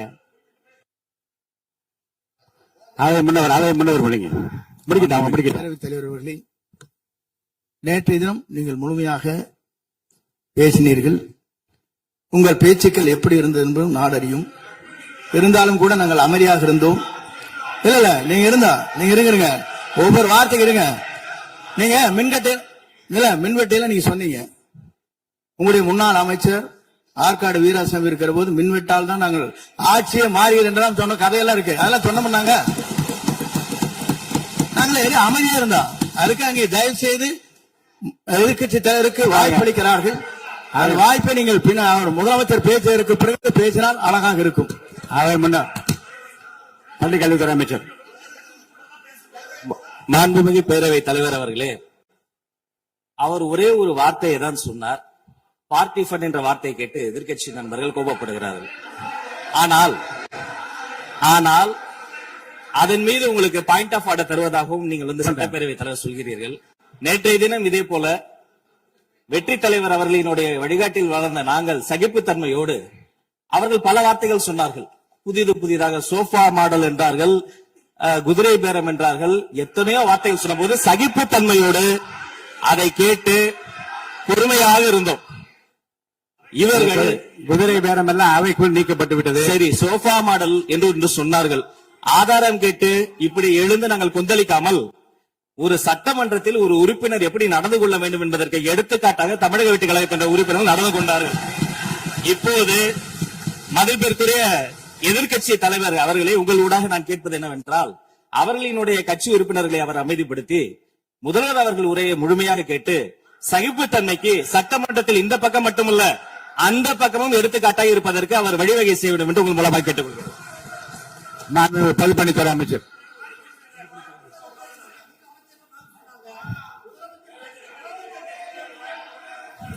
மாண்புமிகு பேரவைத் தலைவர் அவர்களே, திராவிட முன்னேற்ற கழகம் முதல் நாளில் இந்த சபையுடைய மரபையும் பாரம்பரியத்தை பற்றியும் நமக்கு வகுப்பெடுத்தார்கள். அந்த மரபுப்படி எங்களுடைய தலைவருடைய வழியில் இந்த சட்டசபையுடைய நிகழ்வுகளில் நாங்கள் கலந்து கொண்டிருக்கிறோம். நேற்று எதிர்க்கட்சி தலைவர் பேசும்பொழுது எவ்வளவோ வார்த்தைகள் உண்மைக்கு புறம்பாக சட்டத்திற்கு எதிராக ஒரே நிமிஷம் பேசுறேன். சட்டத்திற்காக பேசும் பொழுது நாங்கள் அமைதியாக இருந்தோம். ஒரு 2-3 முறைதான் அவரு பேசும்போது மினிஸ்டர்கள் நின்னாங்க. ஆனா இன்னைக்கு மாண்புமிகு முதலமைச்சருடைய முதல் உரை, கடந்த 4 நாட்களாக திராவிட முன்னேற்ற கழகம் முதலமைச்சர் ஏன் பேசலன்னு சொல்லிட்டே இருந்தாங்க. இன்னைக்கு பேச ஆரம்பிச்ச உடனே அவர் சொன்ன வார்த்தை பார்ட்டி ஃபண்ட் சொன்னார். எந்த பார்ட்டின்னு சொல்ல. ஆனா அந்த வார்த்தைகள் சொல்லி முடிஞ்ச உடனே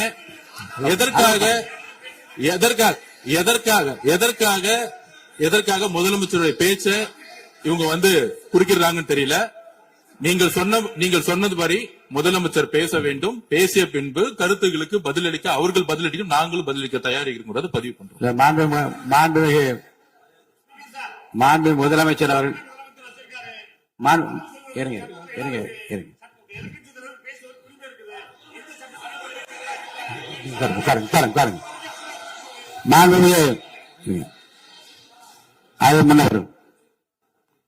மரபு இருக்கிறது, எப்போது வேணும் பாயிண்ட் ஆஃப் ஆர்டர் இருக்கலாம். இருந்தாலும் கூட நீங்க இந்த மரபை நீங்க கடைபிடிச்சீங்களா உங்க ஆட்சியில?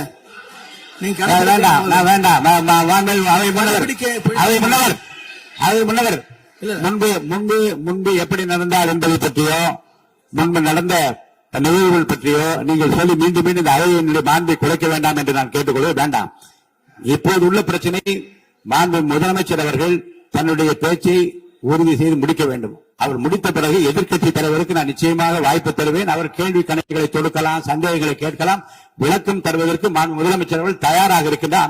அமைதியாக என்னை அமரும்படி நான் கேட்டுக்கொள்கிறேன். இப்ப நான் அனுமதிக்க முடியாது. மாண்பு முதலமைச்சர் உரையை தொடரலாம்.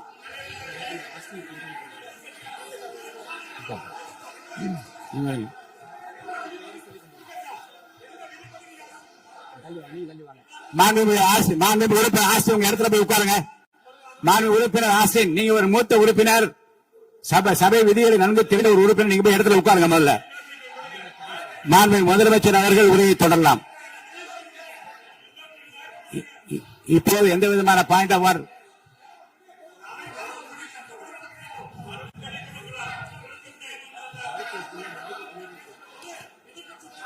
நான் வாய்ப்பு இல்லை என்று சொன்னால் நீ எழுந்து நிற்பதில் நியாயம் இருக்கிறது. உட்காருங்க.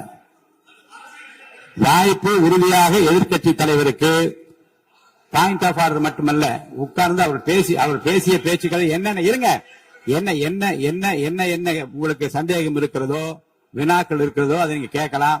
அவர் பதில் சொல்வதற்கு தயாராக இருக்கிறார். பேசி முடிக்கின்ற வரை அமைதி காக்கும்படி உங்களை நான் கேட்டுக்கொள்கிறேன். மாண்புமிகு எதிர்க்கட்சி தலைவர் முழு ஒத்துழைப்பை இங்கு தர வேண்டும் என்று நான் எதிர்பார்க்கிறேன்.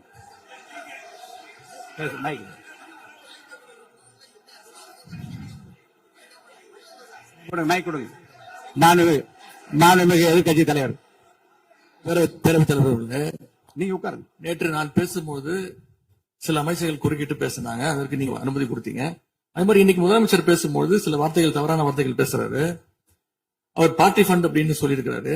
அவரு அமைச்சர் அந்த பார்ட்டி ஃபண்ட் எந்த பார்ட்டின்னு கூட சொல்ல தைரியம் இருந்தா சொல்லுங்க, நாங்க அதெல்லாம் பேஸ் பண்ண தயாரா இருக்கோம்.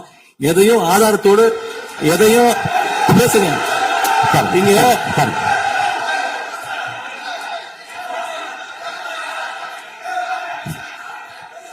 அது மாதிரி பேரவைத் தலைவர் அவர்களே, நேற்று நான் பேசி முடிஞ்சோடனே நீங்க அவை முடிஞ்சிருச்சுன்னு சொல்லிட்டீங்க. நாங்கெல்லாம் வீட்டுக்கு போயிட்டோம். வீட்டுக்கு போய் டிவி போட்டு பார்த்தா அங்க இன்னொரு அமைச்சர் இன்னும் பதில் சொல்லிட்டே இருந்திருக்கிறாரு. அதுக்கெல்லாம் நாங்க இப்ப என்ன பதில் இது, என்ன மரபு இது? நீங்க இப்ப பேசிக்கிட்டே இருப்பீங்களா? நாங்க பாத்துக்கிட்டே இருக்கணுமா? அதே மாதிரி இன்னைக்கு முதலமைச்சர் அவர்கள் பேசும்போது நாங்களும் அமைதியா கேட்டுட்டு தான் இருந்தோம். ஆனா சில கருத்துக்கள் அவர் பேசும்போது அதை நாங்க அனுமதிக்க முடியாது. ஆதாரத்தோடு ஏதாவது பேசணும்னா, குற்றச்சாட்டுகள் சொல்லும் போது ஆதாரத்தோடு சொன்னீங்கன்னா அதை நாங்க ப்ரூவ் பண்றதுக்கு தயாராக இருக்கு. மாண்புமிகு உறுப்பினர் அவர்கள் இருங்க. நேற்று மாண்புமிகு எதிர்க்கட்சி தலைவர்கள் பேசியதும் மாண்புமிகு பொதுப்பணித் தலைவர்கள் பேசியதும் ஆதாரம் இல்லாமல் பேசக்கூடாது என்று நான் சொன்னேன். ஆய்வு செய்து நீக்கப்பட வேண்டியது நீக்கும் என்று சொன்னேன். இப்போது மாண்புமிகு முதல்வர் அவர்கள் பேசி முடிக்கட்டும். நீங்கள் கூறிய கருத்துப்படி அதில் ஆதாரங்கள் இல்லாத குறிப்பாக இருந்தால் அதை நீக்குவதற்குரிய உரிமை எனக்கு இருக்கிறது. ஆய்வு செய்து நான் நடவடிக்கை எடுப்பேன். இப்போது மாண்புமிகு முதலமைச்சர் அவர்கள் பேசலாம். இந்த டாஸ்மாக் மாதிரியே பல டிபார்ட்மெண்ட்லயும் மறுபடியும் சொல்றேன், கட்சி நிதின்ற பேர்ல அடிச்ச கொள்ளைய ஒன்னா கவர்மெண்டோட கஜானாக்குள்ளேயே கொண்டு சேர்த்துக்கிட்டே இருக்கிறாங்க. இப்பவும் சொல்றேன், மக்கள் பணத்துல இருந்து ஒரு பைசா கூட தொடமாட்டோம், தொடவும் விடமாட்டோம், தொட்டா விடமாட்டோம், இதுக்கு முன்னாடி தொட்டவங்களையும் விடமாட்டோம்.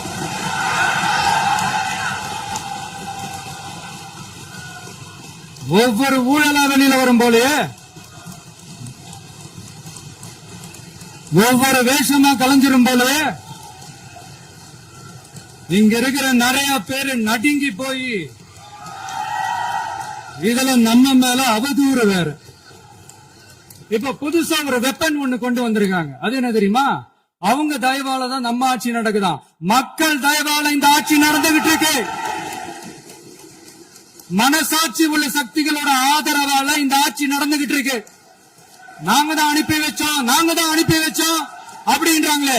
அனுப்பி வச்சவங்களுக்கு மினிஸ்ட்ரியில இடம் கொடுத்தா ஏன் கதறீங்க? ஏன் இவ்வளவு கோவம்?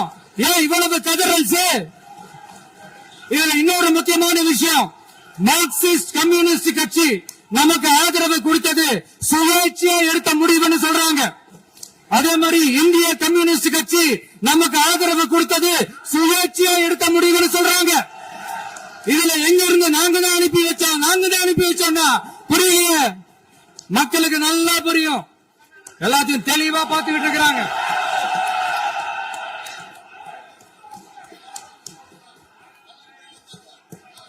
முதலமைச்சர் கண்டிப்பாக பண்ணலாம். முதலமைச்சர் முதலமைச்சர்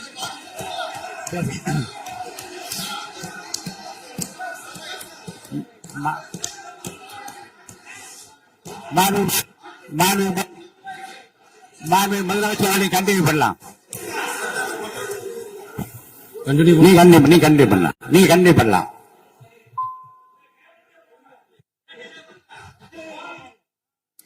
இந்த சமூக நீதி அரசுன்னு சொல்றவங்கள பார்த்து கேக்குறேன், நம்ம பட்டியலின சகோதரர்களுக்கு எத்தனை அமைச்சர் பதவி கொடுத்தீங்கன்னு கொஞ்சம் சொல்ல முடியுமா? ஆனா நம்மளுடைய அரசுல 8 அமைச்சர் பதவிகள் யாருக்கு? நம்ம பட்டியலின சகோதரர்களுக்கு. எல்லாம் நம்ம அண்ணன், நம்ம தம்பி, நம்ம தங்கச்சிங்க. அண்ணல் அம்பேத்கர் அவர்களுடைய கிட்டத்தட்ட 100 ஆண்டு கால கனவு இப்ப நிறைவேறி இருக்கு. நான் ஏன் கொஞ்சம் சவுண்டா பேசுறேன் அப்படின்னா அவங்களுக்கு கேட்கணும்ன்றதுக்காக தப்பா எடுத்துக்காது. அதே மாதிரி பெண்களோட பாதுகாவலர் நாங்க தான் அப்படின்னு சொல்லிக்கிறவங்களை கேட்கிறேன், எத்தனை பெண்களுக்கு அமைச்சர் பதவியில இடம் கொடுத்தீங்க கொஞ்சம் சொல்ல முடியுமா? எங்க அரசுல 4 சகோதரிகளுக்கு அமைச்சர் பதவி கொடுத்திருக்கிறோம்.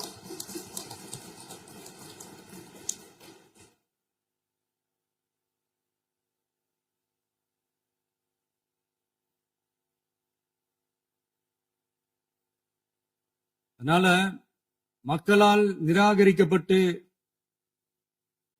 மக்களால் அகற்றப்பட்டவங்களுக்கு ஒன்னே ஒண்ணு சொல்லிக்கிறோம், தப்பே செய்ய மாட்டோம், ஊழலே செய்ய மாட்டோம், நேர்மையா தான் இருப்போம், நியாயமா தான் இருப்போம் அப்படின்னு சொல்றவங்களால மட்டும்தான் கூட்டணி ஆட்சி அமைக்க முன்வரும். ஆட்சியிலையும் பங்கு, அதிகாரத்திலையும் பங்கு கொடுக்க முன்வரும். ஊழல்லையே ஊறி போனவங்களால இந்த கூட்டணி ஆட்சியோ ஆட்சியிலையும் பங்கு அதிகாரத்திலையும் பங்கு கொடுக்க முன்வராது. மெஜாரிட்டி இருந்தாலும் தரமாட்டாங்க, மெஜாரிட்டி இல்லனாலும் தரமாட்டாங்க. கேட்டா ரெடிமேடா ஒரு பதில் ஒண்ணு வச்சிருப்பாங்க, கூட்டணி ஆட்சியை மக்கள் விரும்ப மாட்டாங்கன்னு. அதே மக்கள் தான் இப்ப அவங்கள பார்த்து சிரிக்கிறாங்க. நான் பதவி ஏத்த அன்னைக்கு கொஞ்சம் டைம் அவகாசம் கேட்டேன். எதுக்கு கேட்டேன்? நிதி நிலைமை எல்லாம் கொஞ்சம் மோசமா இருக்குது, அதெல்லாம் கொஞ்சம் சரி செஞ்சுக்கிட்டு படிப்படியா கொஞ்சம் கொஞ்சமா நான் கொடுத்த வாக்குறுதிகள்லாம் செயல்படுத்துவேன், அதுக்காக கொஞ்சம் டைம் அவகாசம் கேட்டேன். நான் ஏதோ வேற எதுக்காகவோ வேற யாருக்காகவோ ஏதோ அவகாசம் கேட்ட மாதிரி. அடுத்து இங்க சபையில இல்லாதவங்களை பத்தி பேச வேண்டாம்னு நினைக்கிறேன்.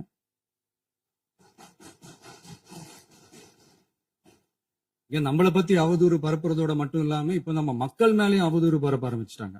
மக்கள் நமக்கு ஓட்டு போட்டது தப்பான், குடும்பமா நமக்கு ஆதரிச்சது தப்பான். இது இப்ப இல்ல, நான் சொல்றது எம்ஜிஆர் அவர்கள் காலத்திலிருந்தே. அப்பவே அவர் ஜெயிச்சப்போ அதே மக்களை தப்பா பேசுறது. மக்கள் என்ன பண்ணிட்டாங்க, எம்ஜிஆர் என்ன பண்ணிட்டாரு, எம்ஜிஆர் என்ன இது பண்ணிட்டாரு. 50 வருஷமா ஒரே டெக்னிக்கா. டெக்னாலஜி எல்லாம் மாறி வேற எங்கேயோ போயிட்டு இருக்கு பஸ். இதுல கொஞ்சம் டெக்னிக்காச்சும் கொஞ்சம் மாத்தினா கொஞ்சம் நல்லா இருக்கும். அதனால மக்களுக்கு யூஸ்ஃபுல்லா இருக்கிற மாதிரி இந்த ஆக்கப்பூர்வமான கருத்துக்களோ ஆக்கப்பூர்வமான யோசனைகளோ இருந்தா சொல்லுங்க, அதை நாங்க டெஃபரெண்டா எடுத்துக்கிறோம். ஆனா அதை விட்டுட்டு இந்த நக்கலு, நையாண்டி, சம்பந்தம் இல்லாத பேச்சு இதெல்லாம் பேசிட்டு அப்புறம் முதல்வர் பதில் சொல்லல, முதல்வருக்கு பதில் சொல்ல தெரியல அப்படின்னா அப்புறம் என்ன சோஃபா மாடல் ஆட்சியா? அது என்னன்னு புரியறதுக்கு எனக்கு ரொம்ப நாள் ஆச்சு. இந்த சோஃபா செட்டு, டேபிள் சேரு, டீபாய், பர்னிச்சர் பிசினஸ் எல்லாம் வேற வெளியில போய் பண்ண சொல்லுங்க. அப்படி அந்த பிசினஸ் தான் பண்ணணும்னா நிறைய பிசினஸ் பண்ற மாதிரி வெளியில போய் பண்ண சொல்லுங்க, இங்க சட்டசபைக்குள்ள வேணாம். அதனால ஆக்கப்பூர்வமான கருத்துக்கள் இருந்தா சொல்லுங்க, டெஃபினட்டா அது சரியா இருந்தா நாங்க ஏத்துக்கிறோம். எனக்கு ஒரு குட்டி கதை ஒண்ணு ஞாபகம் வருது, சொல்லாமா? ஒரு ஊர்ல ஒரு பெரியவர் வெயில் ரொம்ப ஜாஸ்தியா இருக்குன்னு சொல்லிட்டு கண்ணுக்கு மேல கை வச்சுக்கிட்டு இப்படி சுத்தி முத்தி தேடிக்கிட்டு இருந்தாராம். அப்ப கூட இருந்த ஒரு சின்ன பையன் என்ன தேடுறீங்க அப்படின்னு கேட்டானா. அதுக்கு அந்த பெரியவர் சொன்னாரா, அது ஒண்ணு இல்ல தம்பி, உங்க அப்பா எங்கதான் இருப்பாருன்னு சொன்னாங்க, அதான் தேடிக்கிட்டு இருக்கேன். எங்க உங்க அப்பாவையா காணோம்?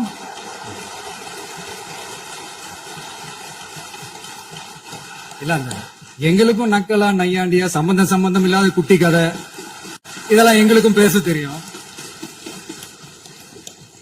அந்த கதையில பெரியவர் அப்படி சொன்னாரா, தப்பா எடுத்துக்காதீங்க. அந்த கதையில பெரியவர் அப்படி கேட்டாரா. அதனால யாரும் இங்க டென்ஷன் ஆக வேணாம். அதனால இன்னொரு இந்த என்னுடைய உரையை முடிக்கிறதுக்கு முன்னாடி போயிட்டாங்க, பேசலாமா? நிறைய உங்க கருத்துக்களை நீங்க முழுமையாக மன நிறைவோடு பேசலாம்.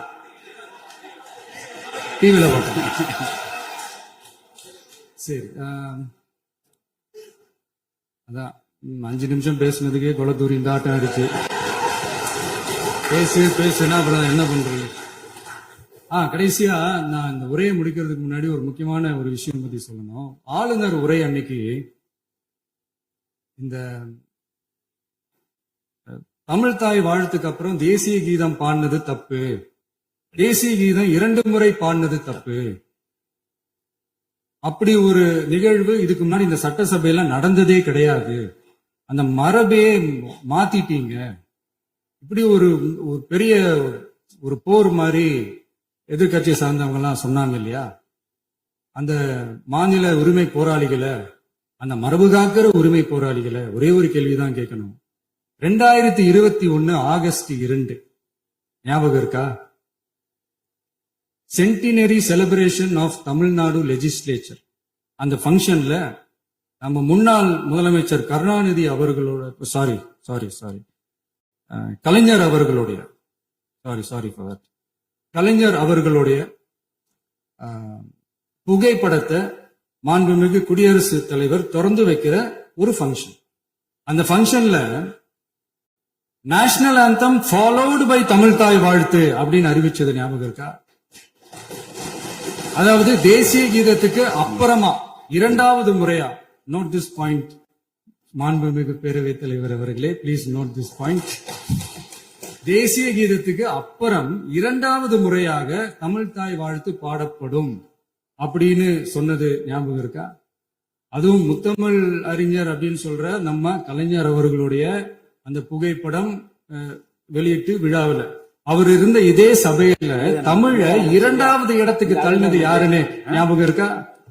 அது மட்டும் இல்ல, அந்த தேசிய கீதத்தை நாட்டுப்பண் நேஷனல் ஆந்தம்னு சொல்லி அதே ஃபங்க்ஷன்ல கடைசியா ஃபங்க்ஷன் முடியும் போது செகண்ட் டைம் தேசிய கீதம் பாடினதும் ஞாபகம் இருக்கா? இதே அவையில் தான், அது அவை குறிப்பிலும் இருக்கிறது, இதே அவையில் தான் நடைபெற்றது. இந்த தக்க நேரத்தில் இந்த ஆதாரங்களை அளித்த மாண்பு முதல் அவர்களுக்கு நன்றியை தெரிவித்துக் கொள்கிறேன்.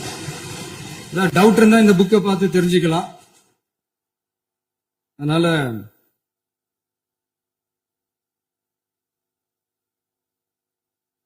இதெல்லாம் கேட்டா என்ன சொல்லுவாங்கன்னா, அது ஜனாதிபதி கலந்துகிட்ட ஃபங்க்ஷன், அதெல்லாம் அப்படிதான், அதெல்லாம் கண்டுக்க கூடாது அப்படின்னு சொல்லுவாங்க. இதே மாதிரிதான் பேசுறது ஒண்ணு, செய்யறது ஒண்ணு, பேசுறது ஒண்ணு. இதெல்லாம் மக்கள் பார்த்துக்கிட்டு இருக்காங்க. எலெக்ஷனுக்கு முன்னாடி தான் அப்படி செஞ்சுக்கிட்டு இருந்தாங்க, இப்ப எலெக்ஷனுக்கு அப்புறம் அதே தான் செய்யறாங்க. இந்த விஜயையும் சாமானியர்களின் உண்மையான சமூக நீதி அரசையும் அவமானப்படுத்துறதுக்கு தான் அவங்களோட அந்த பொலிட்டிக்கல் சீனியாரிட்டி அது பயன்படுத்துது போல. சரி, செய்யட்டும், நல்லா செய்யட்டும். இப்ப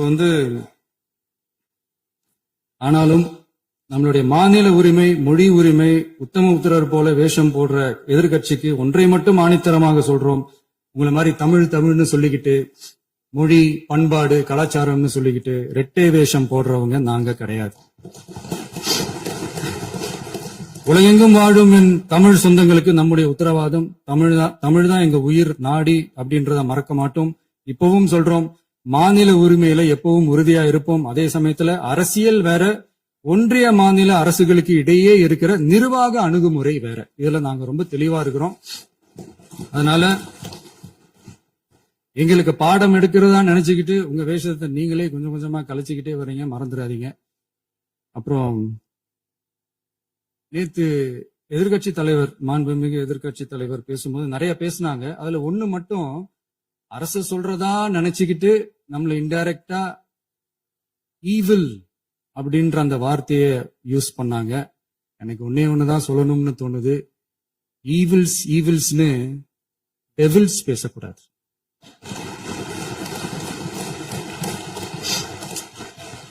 அவங்க இருந்திருந்தா ஒரு ஆக்ஷன் பண்ணணும்னு எனக்கு தோணுச்சு. எல்லாரும் போயிட்டாங்க.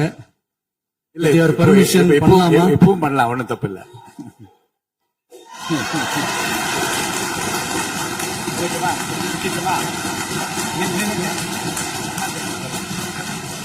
யார் சொல்லுங்க?